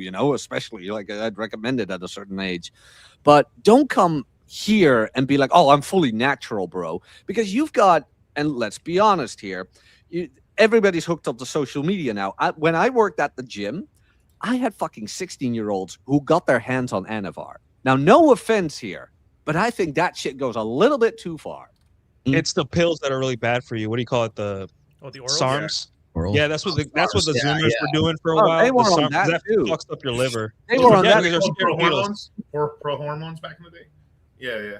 The SARMs are, I forget what the acronym means, but it's like basically poor man's. Like they want you to think that it's like the equivalent of doing like it's nootropic anabolic steroid. It is in no way any of that. What I think like male, like that stuff, I think it's just men that are poorly socialized, right? Because their reality is through social life. Well, here's the thing, right? A lot of that comes from I gotta be better so I can get chicks or I can get respected or whatever, right? And I'm like, dude, like if you could bang chicks without taking SARMs and still look good, like just normal gym routine, would you be taking SARMs? Like, think about that. Maybe you could. Yeah, I mean, you would. But think about that, because if there's anything that makes you forget that you're like 10 pounds overweight, it's coming inside of a girl. No, but that's the thing. Like, these guys weren't overweight. Jesus. They were already in shape. Am I wrong? If you're not wrong. That's what I'm saying. Yeah. No, but these guys were maybe if you're 10 pounds, but if you can't see your dick, well, you're yeah, that's the difference. Yeah. No, but these guys, they didn't need to lose the weight. They were already in shape, everything, but they needed more, and they'd fuck up their hormones. You're talking like you know when they stop blasting? Do you know when guys stop blasting? When their dick stops working. That's the exact moment where they're like, you know what? Maybe no more SARMs. My dick didn't like. I had a fat chick over because my testosterone is so high that I think every woman is attractive now, and I couldn't get hard. So it's over. It's over. And I think it's that. I think guys, like, they may not see it, but they're just like, in order for me to be accepted or like worshipped or whatever, I have to be huge or have to be exceptional And then these guys tend to like go to beach parties or anywhere where their shirts off. Their whole Instagram is around their physique, and then they're like one dimensional, dude. Like they can't make a group of girls laugh.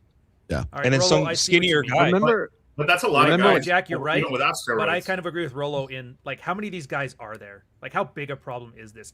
Right. I think it's like the Tide Pod thing. A lot of hysteria, but very few people actually eating Tide Pods. Well, Ryan, at least like from, I mean, obviously, like we're talking here from a bubble right What are now, you right? pro Tide Pod? What the hell? I was. There's more Tide Pod kids than you think. There's much more Tide Pod kids. I would be worried more about the Tide Pod kids than I would about male body dysmorphia. Put it that way. So the reason we're even using this vernacular right now is because Clavicular and his little brother Follicular, the kid who guys on demand. What? His name's no way. now there are two of them. Your brother came. By the way, Miguel, your brother came up with that. Yeah. That one. That guy who's like talking about how he's the guy with the hair, right? He looks like from Jersey Shores, but like androgenic. Yeah, we call him follicular. But it's like that kid, whatever. But the thing is the only reason, like, I was watching what was it? It was a Chris Williamson show. Like he's got this new kind of thing where he's got this round table where he's got like Will Costello sitting across from him. He's got India, what's her face, Freya India from like she wrote the book Girls or whatever, and then he's got some other chick, Danny something or other from. What a cornball show! Just a bunch of cornballs. Right. I know. But see, the thing is like because he has a doctorate in evolutionary psychology, and she just wrote a book, and she's like, by the way, Freya India has no degree. She's just an author. And then she's got the other guy who's there, who's the other girl who's there, who does actually have a doctorate in something, right? But you can see, like, I just listened to this bullshit come out of their mouths, and you can see just how like disconnected they are really from what's going on. It's like Clavicular is a product. He's a market correction is what he is. Like if you look at the sexual marketplace, he's a market correction, because what do women say? Well, why do we need guys? I've got everything I need. I have protection, provisioning, parental investment. I got my own damn money. I got a better education than these guys. I can't find a guy who is, elite class who wants to marry me, who still has the 666, right? He's got 6-pack abs. He's got a 6-inch cock. He's got a whatever. He's got a 6-figure income, and he's got to be 6 feet tall. All that kind of stuff. They hear that and they go, "Oh, that sounds cute. Let's go throw that out there." It sounds like it's just jingoism that they just repeat. They gurgles out of their mouth because they read. Not even them. Their production people, the people, their handlers, they're the ones who said, "You should say this," right? Because they don't know what the fuck. Clearly, in the conversation, they have no idea what they're talking about. So when they talk about Clavicular, it seems like Tide Pods, like Ryan's talking about. It seems like this epidemic of looks maxing. It's like, do you realize looks maxing is not a new thing, right? Like they have no idea who Face and LMS are. They have no idea of the storied history of looks maxing. We're dating a metrosexual, for fuck's sakes. How it came out of the Black Pill Doomer Society. It came from the Elliot Rogers was it PUA hate, which developed into incel.co, which all this other stuff. Like all that, if you just follow it, but they have no earthly clue. But it sounds cute, and it sounds like something that's going to get them engagement, and like we know what we're talking about. No, you don't. So ergo, they're going to go, "I think this is a form of." Now, this is the state of masculinity right now. And they're referring back to like Louis Theroux's manosphere thing. This is the state of masculinity. Did you see that HS tiki-taki? What a superficial misleading of men. And now they've got this Clavicular guy, and it's just this epidemic of these guys. They need to know Osama bin Laden. They just need to know Osama bin Laden. Yeah, exactly. Let me put my psychological spin on this. Oh, body dysmorphia. They're just like girls now, which is the association you're supposed to fucking make. They don't say men are chicks now. They go, men have body dysmorphia now. just like those bulimics and those anorexic chicks back in the 80s. They've turned into those girls. You're supposed to make that connection without them saying. So it's the new Coke of the manosphere is what you're saying. Okay. Yeah, so, it's all bullshit. And what would you say? That they have no idea what they're talking about, but they got to make it seem like they do. And so now suddenly, well, I wouldn't want to be a Gen Z guy today because they're all like chicks. Why would they just go and turn trans? Oh, like Yeah, what would speaking you of say though demographics that are rounding about error. physique inflation, if you know the term? Hmm. Where it's like, remember when Tobey Maguire and Spider-Man was, and he's not really that jacked even, but that was like considered admirable. And nowadays it's like Hugh Jackman, whichever Wolverine he's playing now, if not The here. Rock kind of thing. Didn't he even Rock admit that like I can't do steroids anymore because my joints hurt too much? Yeah. But you know what I'm I'm saying? 65. we I went can't be from- doing this. Because he was went lifting, from- very heavy. He was lifting very, very heavy for his age. Mhm. Yeah, Oh, he was- what, he was yeah. really That's good. crazy. Hugh Jackman hit the 1,000 club. He hit the 1,000 club with a deadlift, squat, and bench. It was like that's That's good for a admirable. 6'3" man. Chris Evans, Chris Hemsworth, who else? Probably Alan Rich. I know Alan Richardson's that The they're on Rock gear. got back on the Oh, sauce. they're on fucking gear. Yeah, The that was Batista. Batista looks like he's like this effeminate, like he like this metro. I don't know what the fuck to call him. Right? He looks like somebody who would see it like Burning Man. I'm A like, vegan. Well, what? it's that Yeah, former, Vic- what happened? bodybuilder He look went off where the their gear. bones have like built up so much, but then they lost their muscles. Now they're just the giant skeleton ogre type. No, fucking and you could bitch tell. kids. You could tell the Rock went off a gear, and then he wears this skirt. Well, this is what the masculine men wear in my tribe. Yeah. Yeah, he's just off cycle. He's off A cycle. lot It's of that is the testosterone. high growth hormone. A lot of that is the really high growth hormone they're taking. Yeah, the estrogen just jumped up to match the fact that you're no longer on gear. I'd say Ronnie Coleman is the That's only kind of what thing I'm saying. No is longer the body there. dysmorphia type. Yeah. But we went from like Tobey Maguire Spider-Man to now whatever it is kind of thing. Mhm. Where even Yeah. though, and look, the argument can be made that Tobey Maguire and Spider-Man wasn't all that like built. Not really. No. It was kind of scrawny still, you know. Oh, he had abs. It was like, okay, cool, but Tobey Maguire's Absolutely. weak, Who's but- the guy from Twilight? Even he didn't even have abs. what's the fucking They name? were Cullen, airbrushing abs Edward. on him.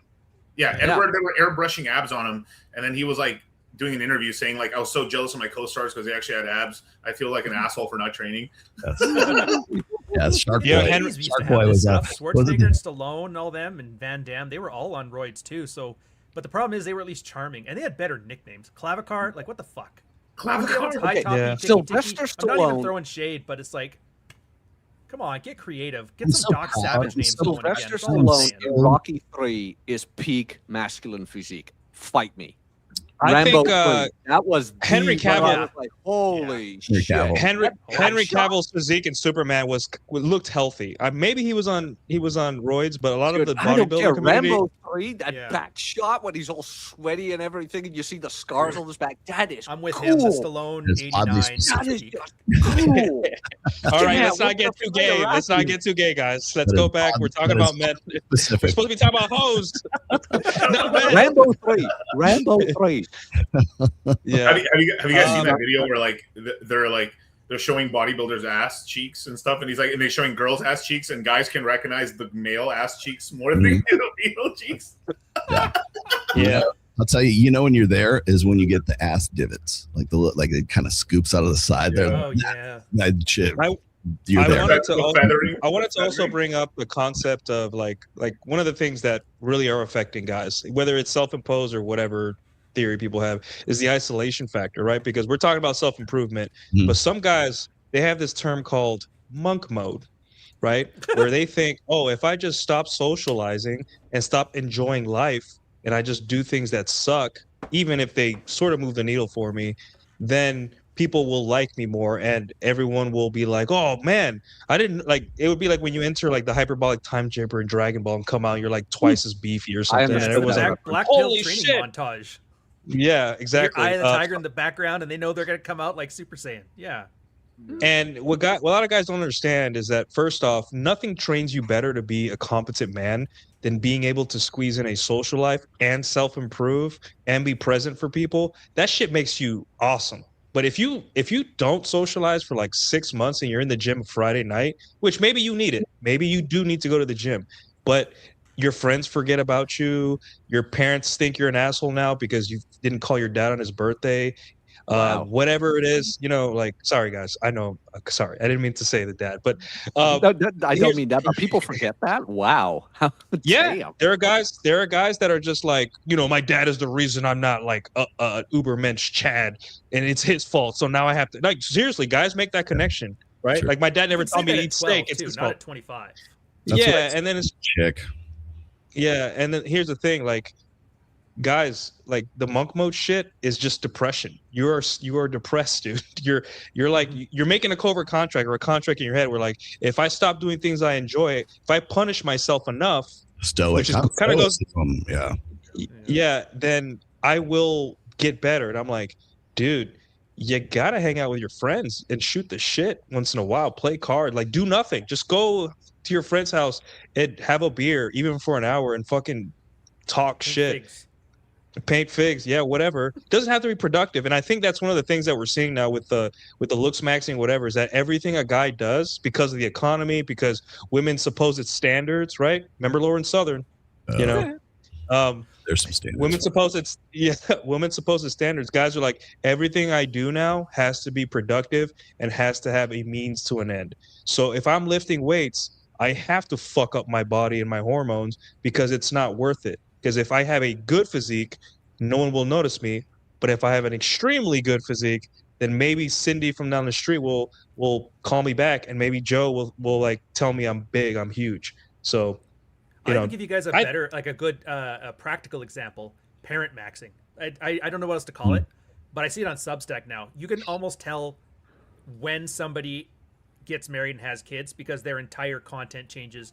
They stop, and you guys all know, you've hung out with your friends, he has a family, then he stops hanging out with everybody. It's the same thing as the looks maxing guys. Well, now I got to be a father, and that's all important. So I'll never have a beer with my friends again. Tucker Max effect. It's the Tucker all Max their content. I have found myself like liking fucking kid memes more, though. Being a father. Yeah. Yeah.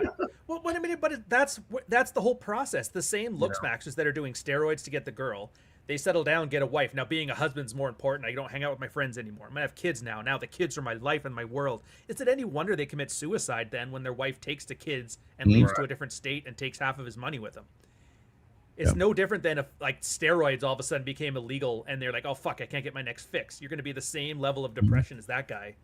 Yeah, because you're at a point where it's like what could get you from one level to another level no longer exists, and so therefore levels don't even exist. That's the problem. Yeah, they make up these artificial levels. Yeah, but I mean that's being the a father is vital, and then you take your kids, you commit suicide. Being jacked is vital, and now your liver's crashed, and you have to stop taking roids, and now you don't know what to do, or you get a heart attack. It's all of these hyper fixations on excessively self-destructive behaviors. I don't know what else to call it, but you know what I mean? Like if you do it too much, you're hurting yourself. Steroids, being the kid at the expense of like your own social life, all this stuff. It all is basically you focusing on the wrong details, as opposed to like you're saying, Nuke, or you, Jack, or you, Rolo, or any of us. It's about weighing the different aspects of your life and not maximizing any one, but having a wholesome or a holistic appreciation. Yeah, I guess. I know it's more femi language. But well, I know it's like I was saying before. You have a family, you have a daughter, you work out, you play Warhammer figurines. You've decided I'm going to have a balanced appreciation for every aspect of my life, and I'm not going to maximize one of them at the expense of the others. Right. Well, yeah, that's the whole thing. Is like when I talk about like money, muscles, and game, all of that contributes to frame. I don't look at frame as a separate thing, right? Your burden of performance, what you do as a guy, like your body of work, for lack of better terms, right? All that stuff contributes to frame. I wrote about this in my Reignite book. I kind of took separate concepts that we think of as separate concepts, and they're really all interconnected, right? Same thing with money, muscles, and game, right? You get yourself into shape. You get yourself in a good, looking better. And then how does like looking, you stop being fat and you get down to a normal body weight, you put on some muscle a little bit. I'm not saying you have to get down to like 10% body fat, but you start looking, better than you were before. People start treating you different. Guess what? You have a new outlook on life. You have a new outlook. You have your social character, everything else, your social savvy changes as a result of that. How does that affect your game? How does that affect maybe because you look better, you get a business opportunity because like somebody wants you to be on their team or something like that. Like there's so many like interrelated things. That's why whenever I say like, I'm not to pick on Rich Cooper, but like when Rich is always like, don't chase girls, chase excellence. How about you just fucking like do all of the above? Like, why is it so difficult to like hit everything at the same time? Like chasing girls is chasing excellence. Guys don't understand it. You know how good at social skills you get by talking to you get promoted. Like if you start talking to hot chicks in 3 months, you will have your female boss laughing, and she'll want to promote you, and she'll want you in the office next to hers. But that's so easy. But that's so easy for you to say because you're a blue pill Chad, bro. Some of us have to try really hard. You know, as the 6'4" Mexican man. Wait, Miguel's 6'4"? Oh shit. Miguel's pretty tall, like 6'3". Oh man. 6'2". Okay. Yeah, look at that. How can you not think that's awesome? Yeah, that's a good physique. Yeah. Fucking Rambo. Yeah. How old was he there? Trust me, he's How on old gear. was he there? I think Yeah, he's on Jesse's gear. on gear. Jesse's on He gear. is. He's on gear. He is on that shit. Wait, ton of Stallone gear. was on gear? What? Arnold wasn't natty. Arnold probably wasn't natural. Well, see, No, you know what's funny is like I think a lot of people think, oh man, if you do gear, you're gonna end up like with a bad liver, you're gonna die from X, Y, and you can. I mean, there's definitely like some physical, you know, If you take there's 3,000 there are milligrams a week. yeah, exactly. I was gonna say but you have to kind of like be like Todd Lee, MD, is great, man, because he's like you kind of have to be obsessed with this stuff. You kind of have to understand the biomechanics of all this stuff because if you just like start just blasting trend just without knowing, maybe you need some insulin too, or maybe there's other things that happen along the way. If you don't know that, yeah, you're gonna die. Yeah. But that's why you have to educate yourself before you start fucking around like that. And a lot of people just don't have the patience for it. They think I just put this needle in my ass. Okay. Yeah. Well, I guess it might be a Canadian reference, but you guys remember asterisks and obelisks? Yeah. Yeah, that's exactly what they think steroids are. It's the potion that you take to be strong. And if you fall into it as a kid, you'll be the strong man.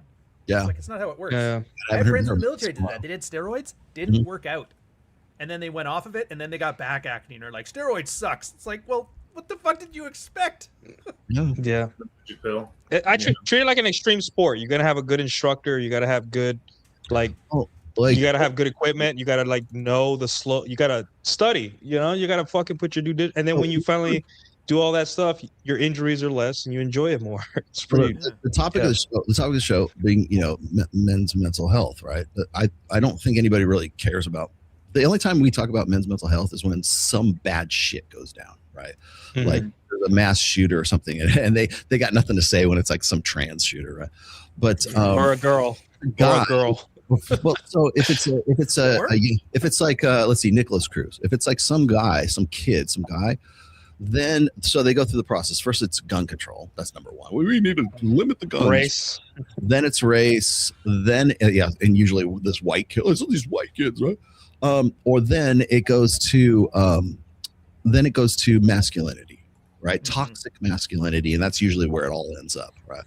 And so that toxic masculinity is what? Well, it's because he wasn't taught to cry. He didn't get to express his emotions. He had his coach like told him smacked him in the head and told Johnny it wasn't okay to cry or something shit like that. And it's just like, no, that's actually the opposite. It's because he was told to express himself emotionally. He just did it with an assault rifle. He's expressing himself by this is my frustration, right?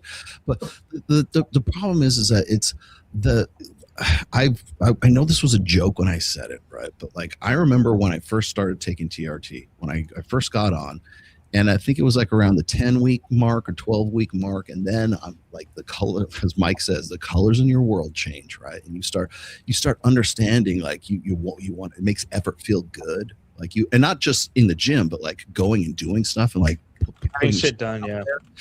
And I said this on the show one time. I said, you know what, I bet you I would love to do this experiment. I think if you could take like about 10 of these black pill doomer, incel, despondent, nihilistic kids who have this just doom and gloom outlook on the life, the juice isn't worth the squeeze. I guarantee you put those guys on TRT, and after 10, 12 weeks of being on TRT, change their biochemistry, get them in the gym, give them like change the dopamine versus the endorphins and stuff like that. You change their biochemistry, they will completely change their outlook on life. They'll have a different ideology as a result. See, Rolo, you can't admit hormones affect behavior because then women have like a once a month explanation to give. They can't accept that. Yeah, what's funny is I can say that and people go, yeah, you think you're probably right. If I go, well, that's also why women shouldn't be leaders. Rolo, you're absolutely right, because I know somebody in my personal life, overweight, low testosterone. He was literally like a year ago talking about going on welfare, like why work so much and stuff. He got on testosterone. This motherfucker lost all this weight. He's all confident now. And now he's talking about making money. And I was like, dude, what happened to welfare? fuck poor people. He was like, dude, I didn't know my levels were so low. I was like, well, yeah, dog. He goes all Wes Watson. Stop being a little bitch. Dude, he was trying to, he was like nonstop talking about peptides now. Like, nuts. Yeah. Peptides are sensu beans. You just take them and you're healed. Apparently. That will be a bad influence on me. The thing is, it's not psychological. It's not like therapy. It's 150, 200 milligrams of testosterone cypionate once a week. That's what it is, right? It's going to the gym 3 times a week, like more than you're going now. Let's just put consistently, right? It's changing your diet, even just marginally. You know, you eat a little more protein than you're eating, like, I don't know, ho-hos and fucking, you know, snack double meat at Chipotle. Right. Stop drinking so much. And stop. That's where I'm going. I'm getting that double meat. Except you stop drinking alcohol. You do. Oh my God, your life will change. Meat multiplier. Your outlook will change. You will go from being this weesh liberal to being like a MAGA Trump supporter, like in 12. Hell yeah. So, I'm being. You'll become Elijah Schaefer. You'll become Elijah Schaefer in no time. Get your butt eaten. That's Oh if you my God, that ass eating line. Holy shit. Yes, maybe. Yes. Do you guys see that? Okay. Imagine. I'm Sorry, having Rolo. too I don't much mean to fun. cut you off, but we got to talk about Sarah Stock. Yeah, Sorry, Ryan, Ro. Eating ass. Ro, I know you're rolling your eyes, but Ryan's fucking tweet on this was so good. He said, imagine you're her husband. You've forgiven her. You've said, hey, let's move on. You're fighting. You're working through it. You're seeing. You went back to the Pope and said, hey, Pope, can you forgive both of us? And the Pope is like, I will forgive you. Just don't do it again. And then 3 months later, Elijah Schaefer posts about how your now wife, who've you forgiven, used to eat ass. I'm sorry. I got to take a quick break. I'll be right back. Oh my God. It was so I'm gonna imagine cry. him, man, all this work, and at the end is like, oh, by the way, she eats ass really well, and it's like, she barely ate starfish. Do you last see week, how- that son of a bitch. Men cannot forgive cheating. This is why, ladies. It's because shit like this. It follows you for the rest of your life sometimes. The dude is having nightmares right now. And getting kissed on the cheek by his wife. Now, man. That was so good. That was like, oh. He's 20 minutes away from me right now. He's in Frisco. Elijah? Yeah, he's doing anti-subcontinent content a lot now. Yeah. What else is he gonna do? I was gonna have, because like I hit him up when all that went down. I was gonna have him on my show, and then it just looked like scheduling wise, it just didn't work out. Now I'm kind of glad I didn't. He was too busy eating, getting his ass eaten. Yeah. But it's like stop at cocaine and ketamine. You'll be all right. No. Yeah. No. God, what a That's fucked up such a great situation, podcast. man. And she Oh, didn't. God. That came out of nowhere. That was just like Tuesday afternoon. He's like, by the way, Just so I you don't know guys what know. was going on in his life where he's like, people need to know. And he's right. I did. Ryan, But it's because like- he wants to. Because he wants to watch the world burn. Sarah Stock is like so done. Has she ever like she surfaced anywhere at all? No. Like no. Well, she's not going to now, the ass eater, ass Pretty sure the muncher. Pope told her to get rid of her socials. Oh my God. But she Dude, wasn't I the wish- first. I've seen that before. Rolo, you remember this? Do you remember back when like the show was like you, me, Donnie, and the Johns and that? Hmm? Do you remember when Donovan was talking about this one chick who used to hang around the Red Pill guys and she used to send him nudes and stuff? Mhm. And I looked over, I'm like, wait a minute. And I sent him like the ones that she sent me too. And he's like, these ones? He goes, yeah, that's the girl. She was married, tradcon type girl, and her husband found out about all this stuff and like forced her to kick her socials off. You would not. There's not all women are like this, but there is always a woman like this in every circle. Wouldn't be surprised if Nuke and Jack are Eskimo brothers with some chick sending nudes. I would not be surprised. I And remember. they're very good at keeping it. That's a good game. Don't ever let them know you know. Well, I can remember. I think it was like the beginning of 2023 or 2024, and it was like Isabella Moody, Isabella DeLuca, and Isabella. Cake Tits, otherwise known as Cake A Tits. at the end. It's always an A. I don't know why. And then, like, I didn't know this until we had Andrew Wilson on Access, but he was out here in Vegas, right? And he did this really great breakdown of like what happened to me with Lauren Southern and Venti and all this other stuff. And he said they're all Chrissy Mayer. They're all in the same like, user chat group kind of thing with Isabella DeLuca, with Isabella Moody, with all these Ashley St. Clair. They're all the chicks who have crashed, all the trad wife chicks who have crashed out. That's why I laugh when people go, oh, we're going to talk about the trad wife thing. It's not really what everybody thinks it is. It's like, no, because it's not even a thing.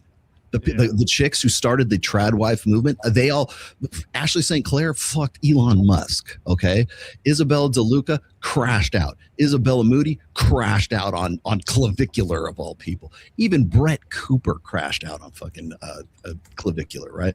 It's this inbred, user group, autistic chick fucking, group dynamics that are going on. And I didn't even know 90% of it was even going on until Andrew Wilson did that whole breakdown on our show that one time and said, here's where they were all talking about this and they were talking about that. It's all just basically this one forum that's just like collusion, and not just me, I mean other guys as well. But I remember everybody just took her so seriously, and Sarah Stock, she's a good boy, she's a good ortho Catholic, whatever the fuck we're calling it now, and now she's eating ass. Okay. You know what? At least Isabella Moody, Ashley St. Clair did not eat Elon Musk's ass, as far as we know. As far as we know. She's not one to hold back. Yeah. Can I point out that just Sarah Stock, she ate it well. He didn't complain about it, which meant she didn't learn that out of a vacuum. So it's not the first. He had to tell the world. Yeah, he had to tell. Guys don't tell the world about bad. They tell their friends about the bad stuff, but when it's really good, they want to tell the world. It's so there were 6 guys that got really nervous there when he started talking about the ass qualifications. I'm just saying. All right, 999 Project Alethea. I watch Rule Zero after my Saturday morning workout for my mental health.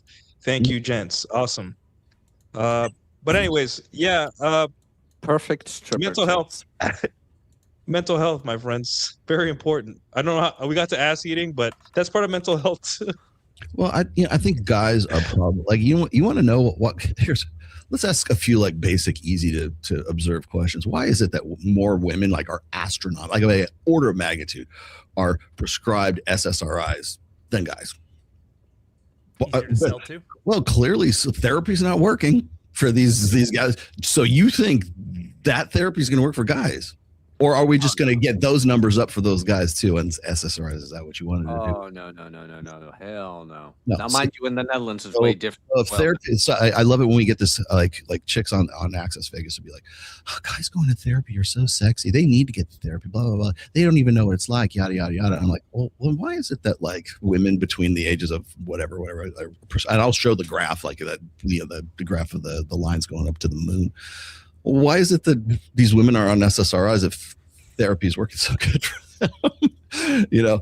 It boggles the mind that we would think, and I maybe this is what we needed to really talk about, is that because we live in a gynocentric, female correct society, the female experience defines the whole. Right. That's why whenever a guy has a psychological problem, or he has some sort of issue or something like that, we always have to. It's the yin yang effect. We always have to bring the girls in too, right? Even was it Richard Reeves was saying, we want to help out guys, but we don't want it to be a zero sum game. I'm sorry, Rich. The reason why we're in the position we're in right now is because it is a zero sum game, right? We had to actively disadvantage men to advantage women. That's how we are at Title IX and everything that's been going on since the late 60s that we've empowered women. Guess what? How we did that? How that was achieved? By disempowering guys. If you would like me to show you all of those stats, no problem. I can do that. It is a zero sum game. Stop dancing around it. We don't have to disadvantage. We don't have to worry about disadvantaging women if we advantage men.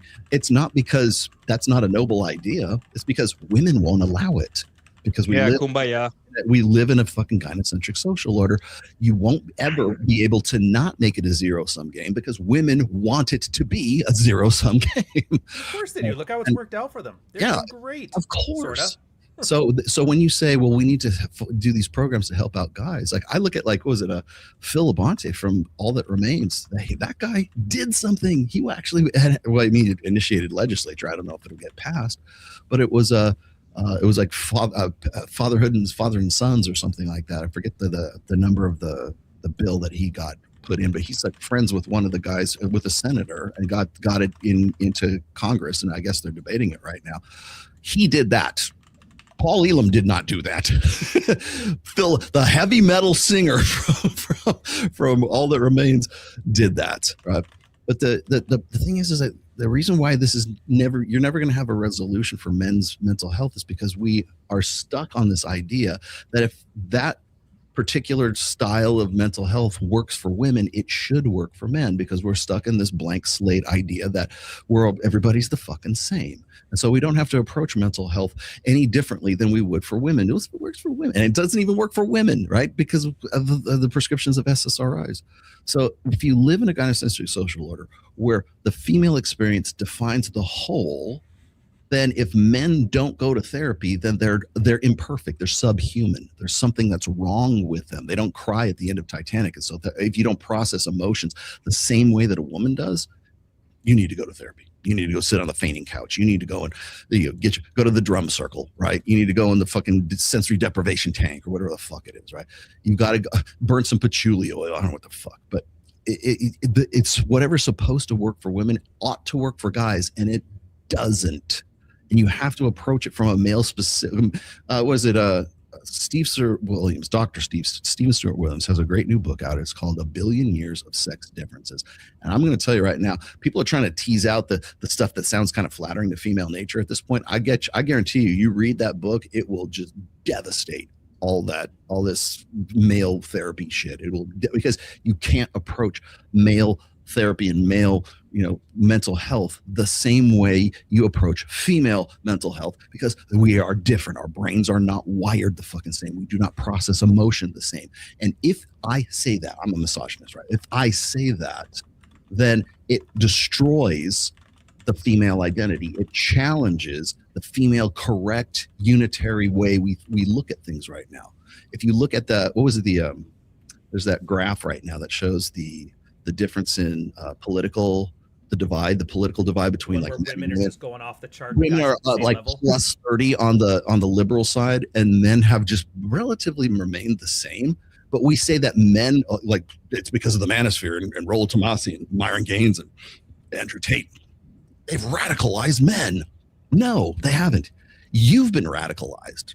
But the thing is you think those men should be equally up 30 plus 30 points to the liberal side of things, because if they're not, they're subhuman.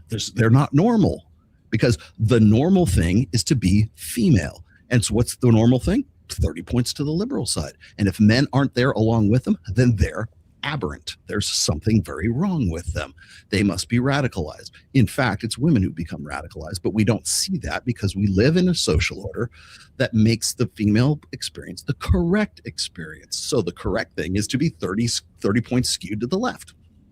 And same thing with mental health. Same thing with anything that is like the gender divide, the fertility gap, whatever, the male loneliness epidemic, all that stuff. It all tracks back. Well, really tracks back to two things. One is we think that the female experience should be the normative, and then we also think that, well, we also know that average women don't want to get with average guys. Simple as that. And that's also female normative too, right? Well, of course they don't. And the female experience being hypergamy. We want guys who are better than us, stronger than us, richer than us, taller than us, six-pack abs at 666s, all that kind of stuff. That's because women want that. That's the norm. And that's the norm that men have to measure themselves up to, because anything else is settling.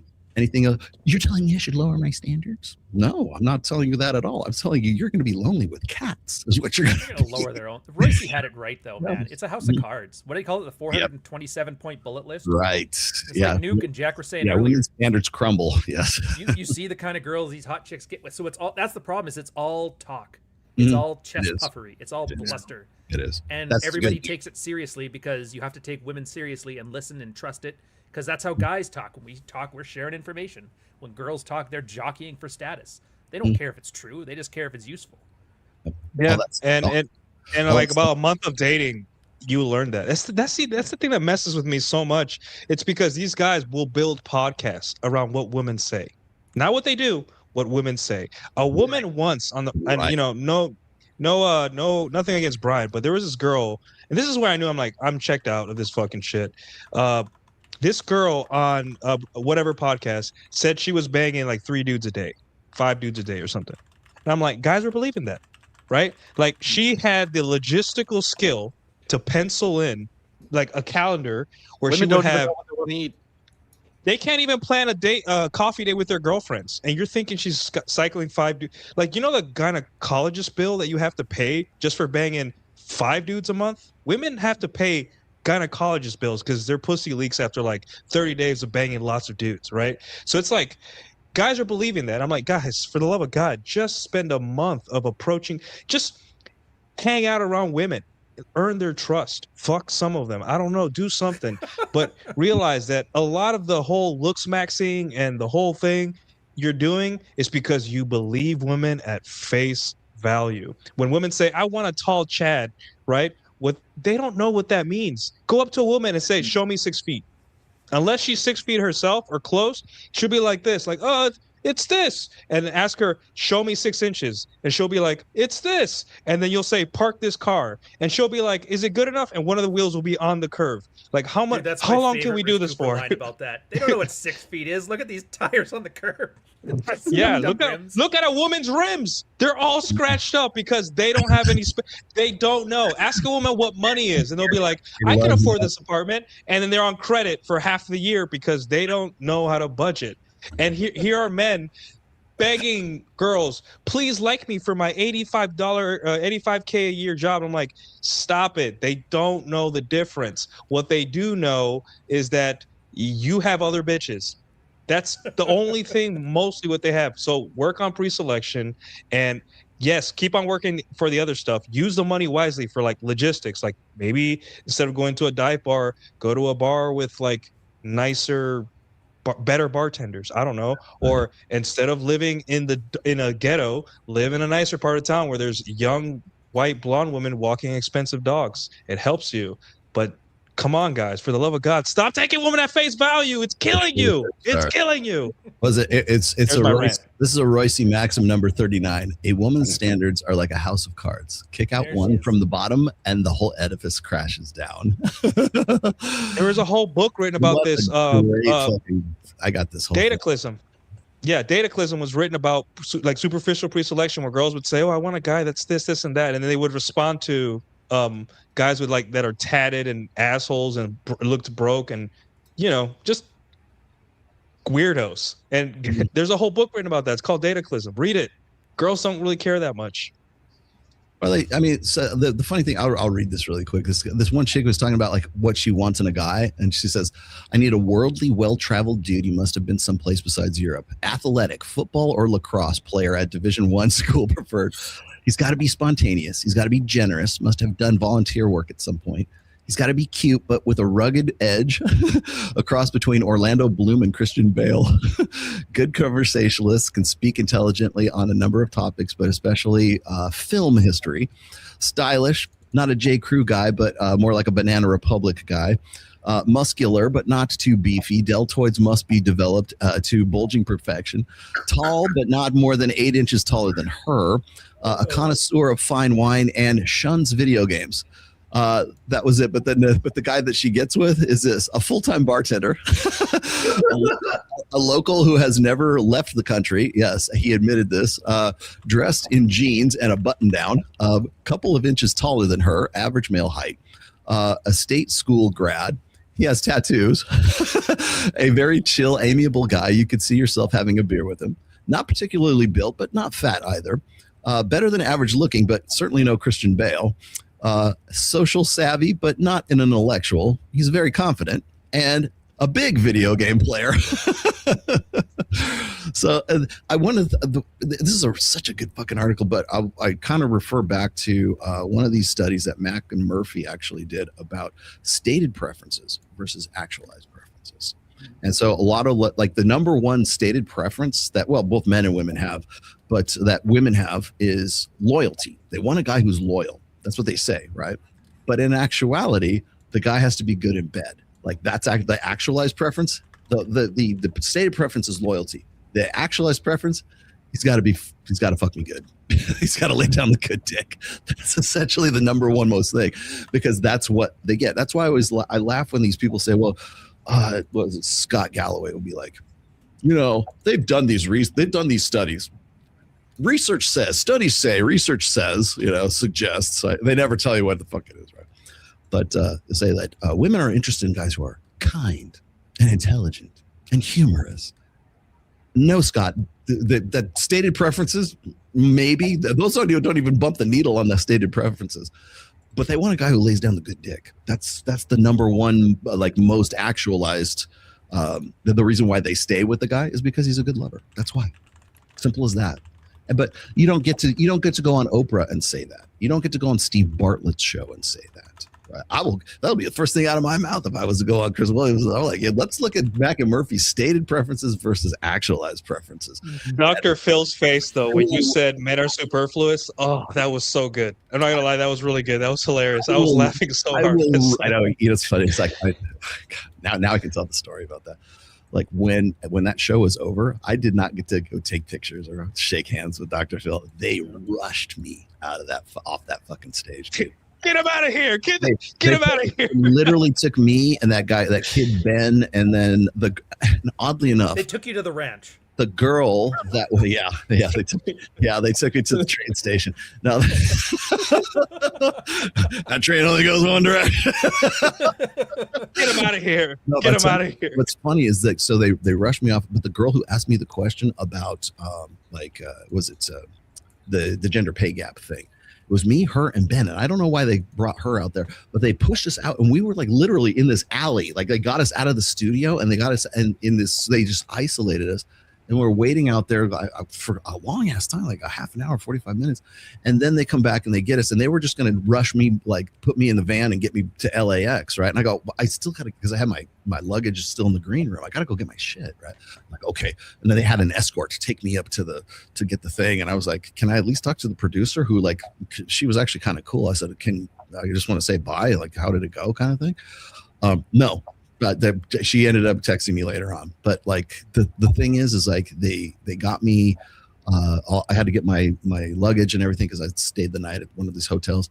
They literally walked me through the outside area of the Paramount Studios.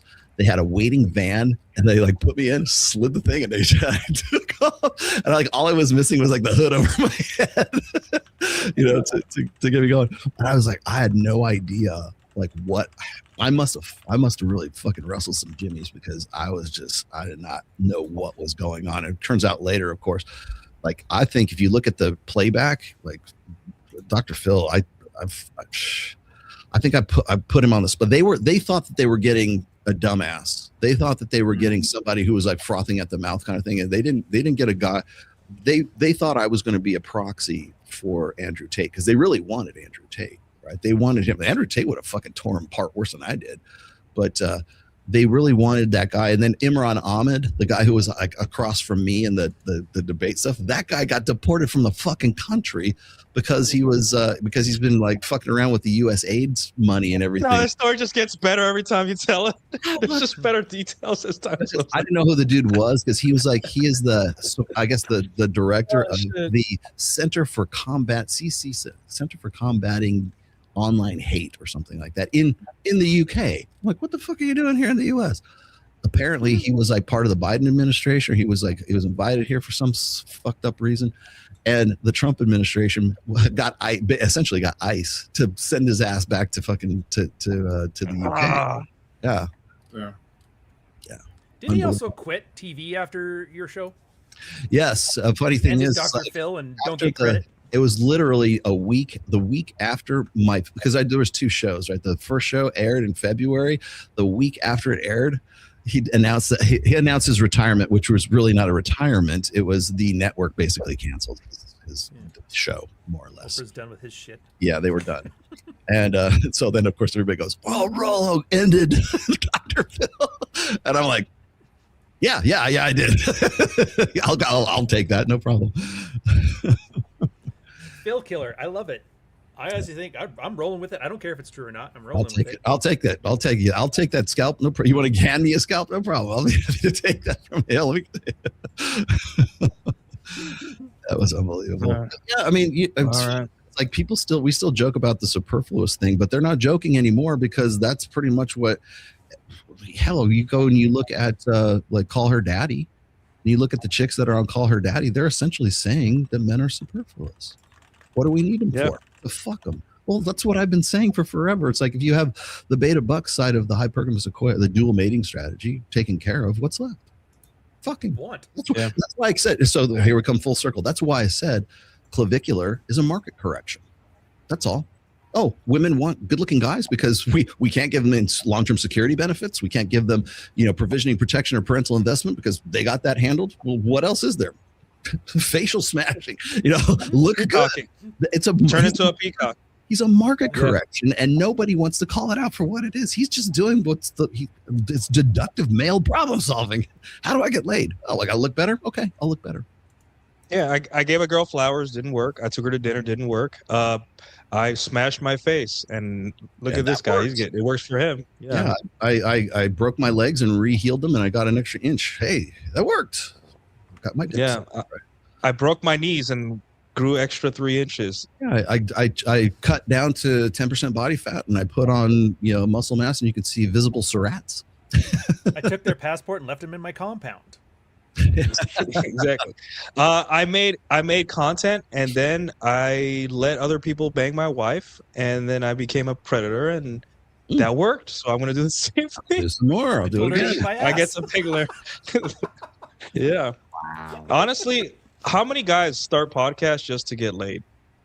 Like I'm willing to bet it's like 80% of guys start podcasts and throw money at it. Yeah. All the podcasters -5.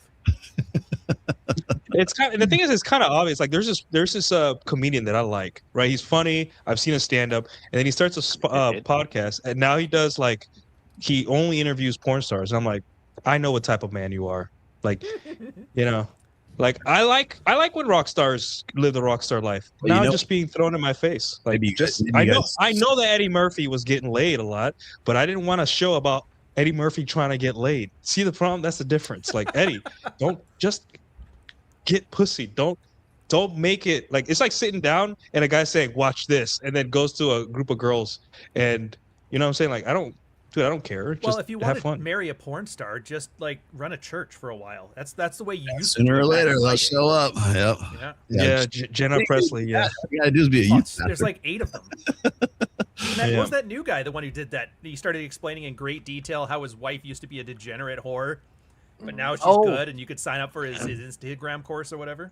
I remember that one went viral like last month. Yeah. I remember that. My wife was a reformed whore, and blah right blah up there blah. with the girl that had her 18-year rape anniversary.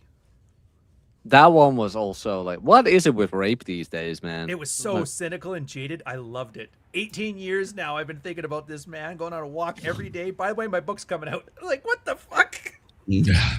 I actually expected that dude who posted his stillbirth baby for clout. I thought he had a product coming out. I didn't realize he was just doing it for performative grief.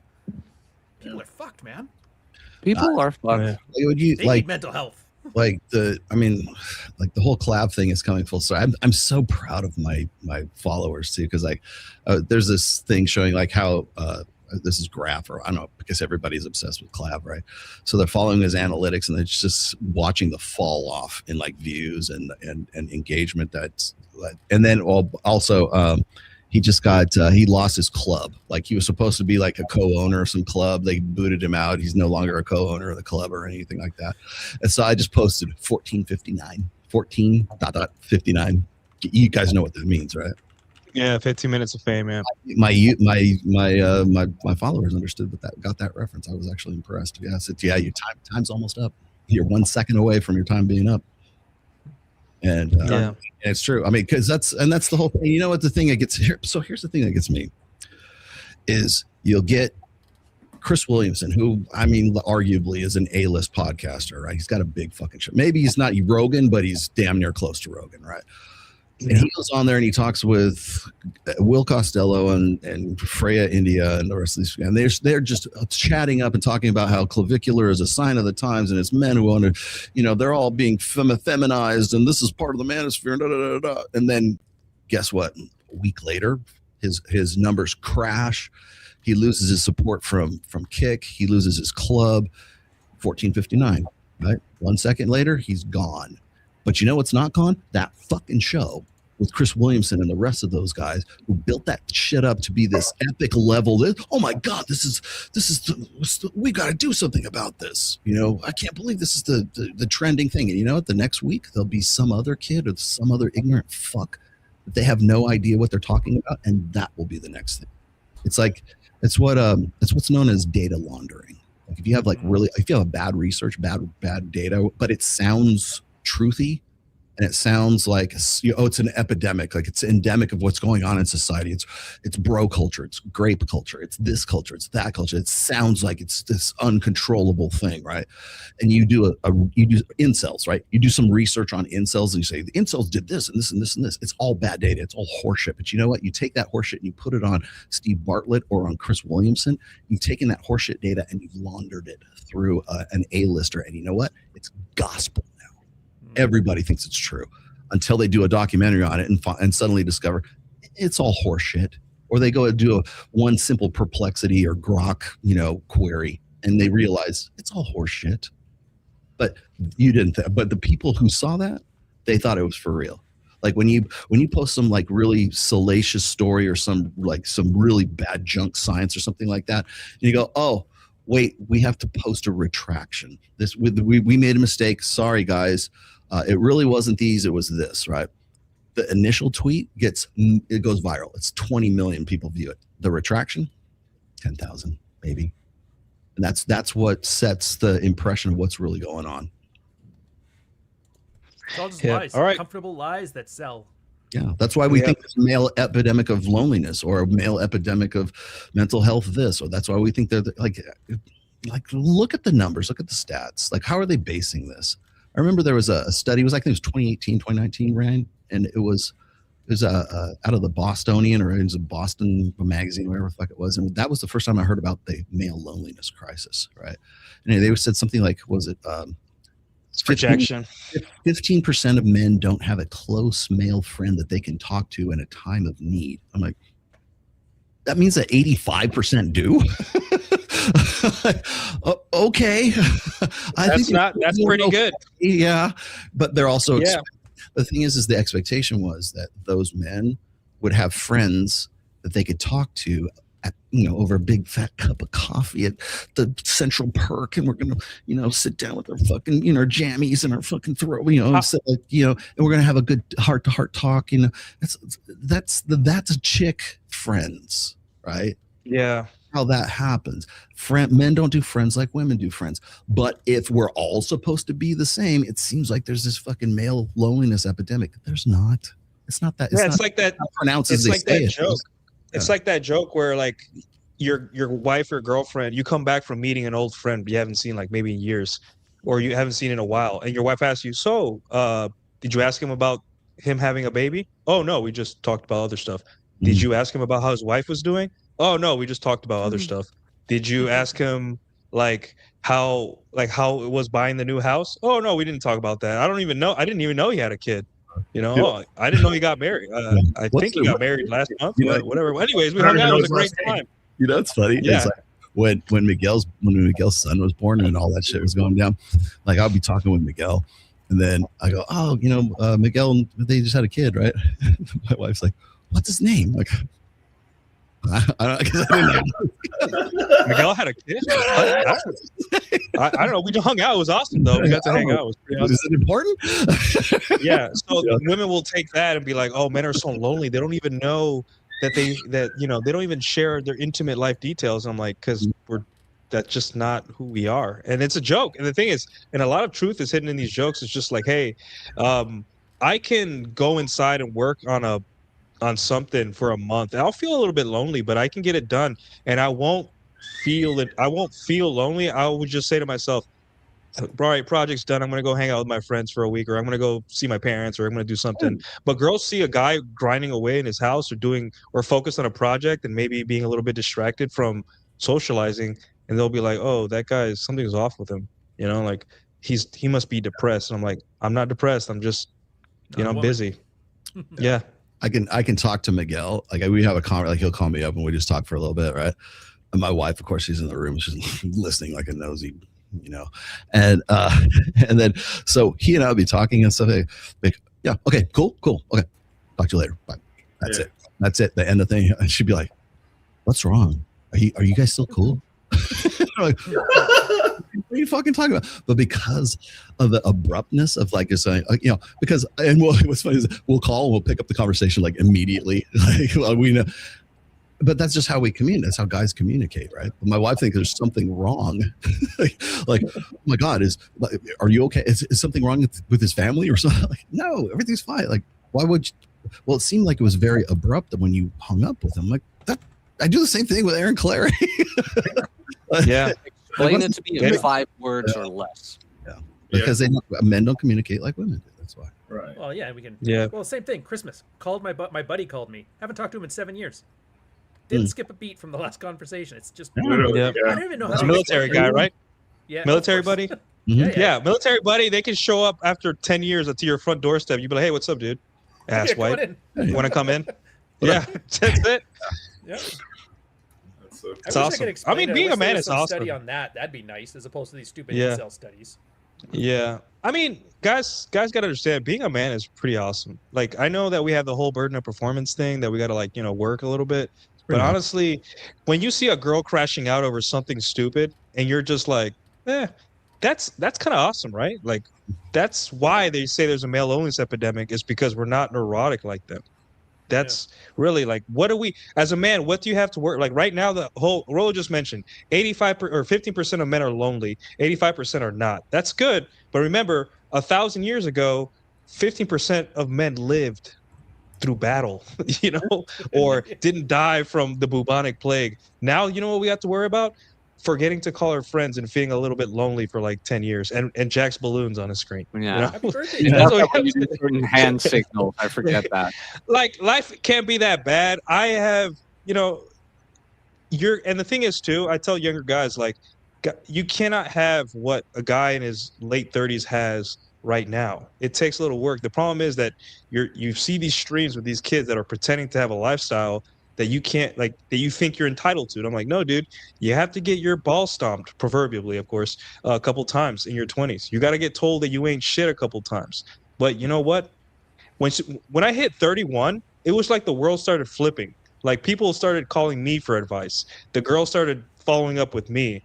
And it's just like, it's magic. It's, guys, just make it to, stop with the sadness shit and make it to 31 and tell me, as long as you did the minimum, which is go to the gym maybe 3 times a week, tell me it doesn't get better so fast that you could barely handle it. Right? That was the smartest thing Rushvi ever said, is that they don't take you seriously till 35. Yeah. I didn't believe it myself. Same thing. Yeah. 30 to 35 era. All of a sudden, like, jobs were easier, people were easier to talk. Everything got easier. You never get mad anymore. Like, I'd never get mad over anything. I'm like, oh, cool. He said, fuck you. Cool. Whatever. Yeah, is he fighting me? No. Yeah. Exactly.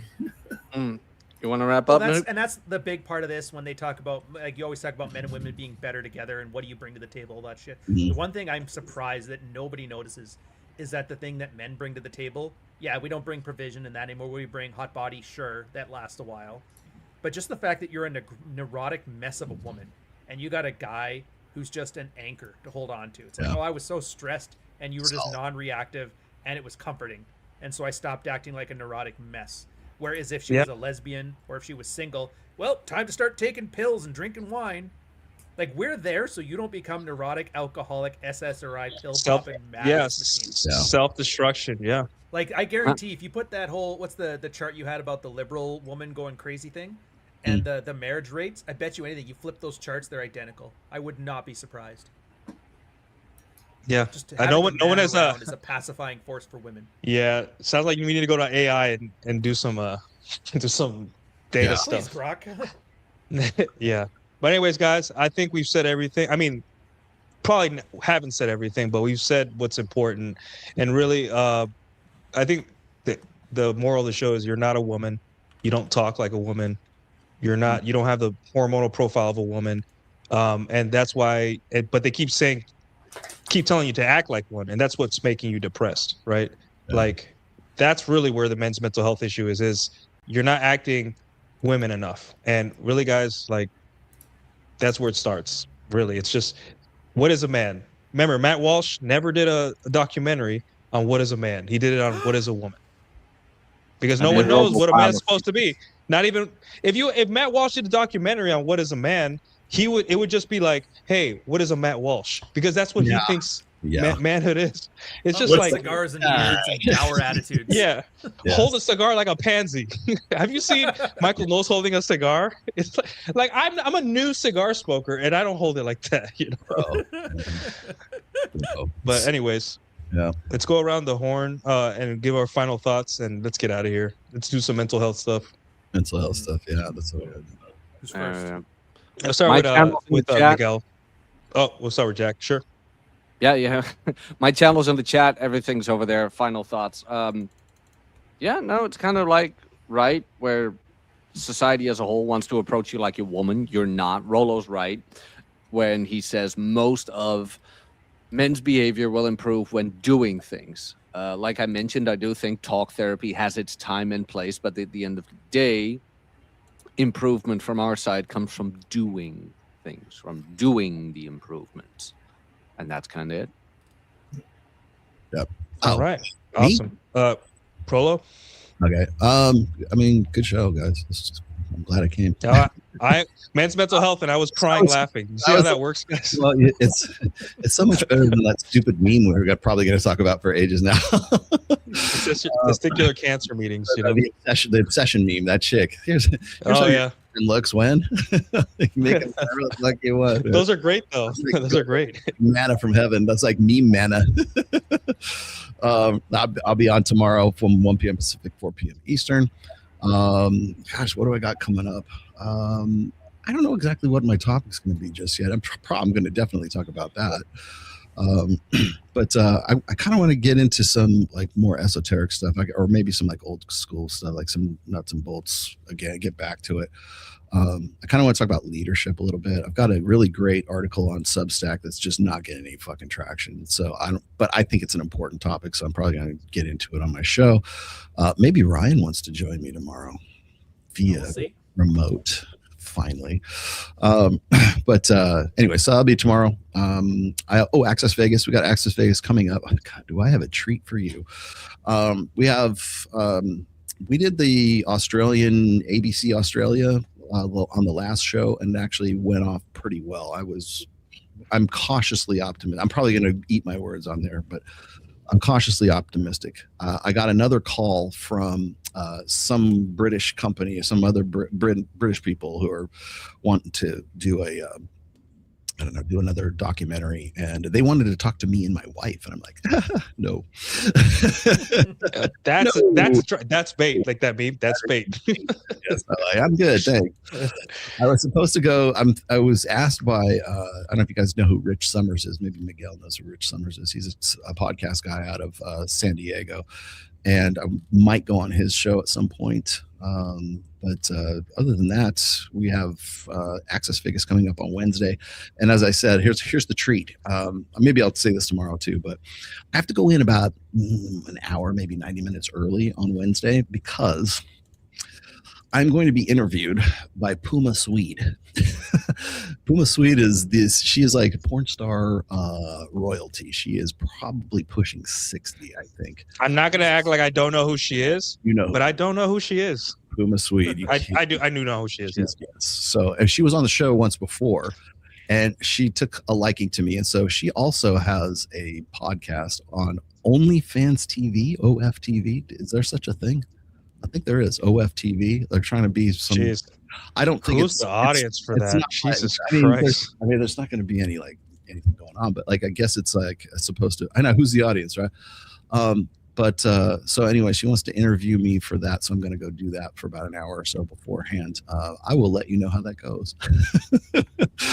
They will be doing the show 6:15 p.m. On Pacific time on Wednesday. So I got going. Nice. Yeah. Well, bring the Diddy oil, Rolo. Yeah. I gotta bring it. Yeah. Ryan, what you got? Me, it's Ghost of Odessa's been crushing it right now. That's the newest book. Look, Guys, I get it. For a lot of you guys, you're like, I've been there, I've done that. I know the sexual strategy stuff. I get it. I'm tired of all the gossip, and I get it. But you can sit down and enjoy good stories, and I am tired of watching them ruin He-Man and Ninja Turtles just like you guys. And the best part about this is, as a Red Pill insider, wink wink, you'll be able to appreciate the subtleties in these stories that other people won't. For example, Ghost of Odessa is the sequel to Softbone, the cyberpunk thriller, because all we had to do was take the shit we have now, add 10%, and it's now dystopic, futuristic sci-fi. But you'll understand what a Promise Keeper is, so you can appreciate it on a different level. And the best part is these aren't those stupid 1,000-page world building, want to make it for a Netflix special bullshit. They're short, they're snappy, they're like pulp model. They're like Doc Savage. They're like Conan the Barbarian. They're nice, they're easy reads. And to be honest, anybody who's read it has enjoyed it. There's Softbone, there's Ghost of Odessa, and it makes fun of all the newest stuff that we got going on right now. The Charlie Kirk assassination, it's satire like RoboCop. And then there's Dog Walker, Slice's Life. Turns out women have been ruining romance for so long that a guy can write it and do a way better job. So just enjoy all three of them. I guarantee you, that's 3 days you won't regret reading all three of them in a weekend. All right, and link is in the chat, guys, for Ghost of Odessa. Miguel, what you got going on, bro? So, I got a show tomorrow. So I started this podcast to get gold diggers, and it starts tomorrow. I'm a gold digger. Hey, there we go. So yeah, we got Moon Gang tomorrow at 7 p.m. Pacific Standard Time. We're doing it from my channel. We're trying to get Charlie's channel back. It got nuked by YouTube somehow. So, yeah, that was weird. Yeah, very weird, very weird. But yeah, so we're a crypto show. We're gonna be talking about the market, and the prices are getting juicy right now. We just started buying.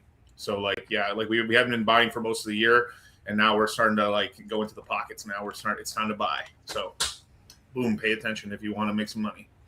There you go. All righty. All right, guys. My book is at the editor, still waiting for it to get back, but Substack, it should be out. I said mid-June, but I don't know.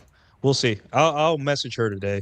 But anyways, I'll see you guys later. Thanks for tuning in. And remember, guys, just laugh a little bit, man. It ain't that serious. So go do it. See you guys. Do the thing. Yeah. Do the thing. Bye, guys.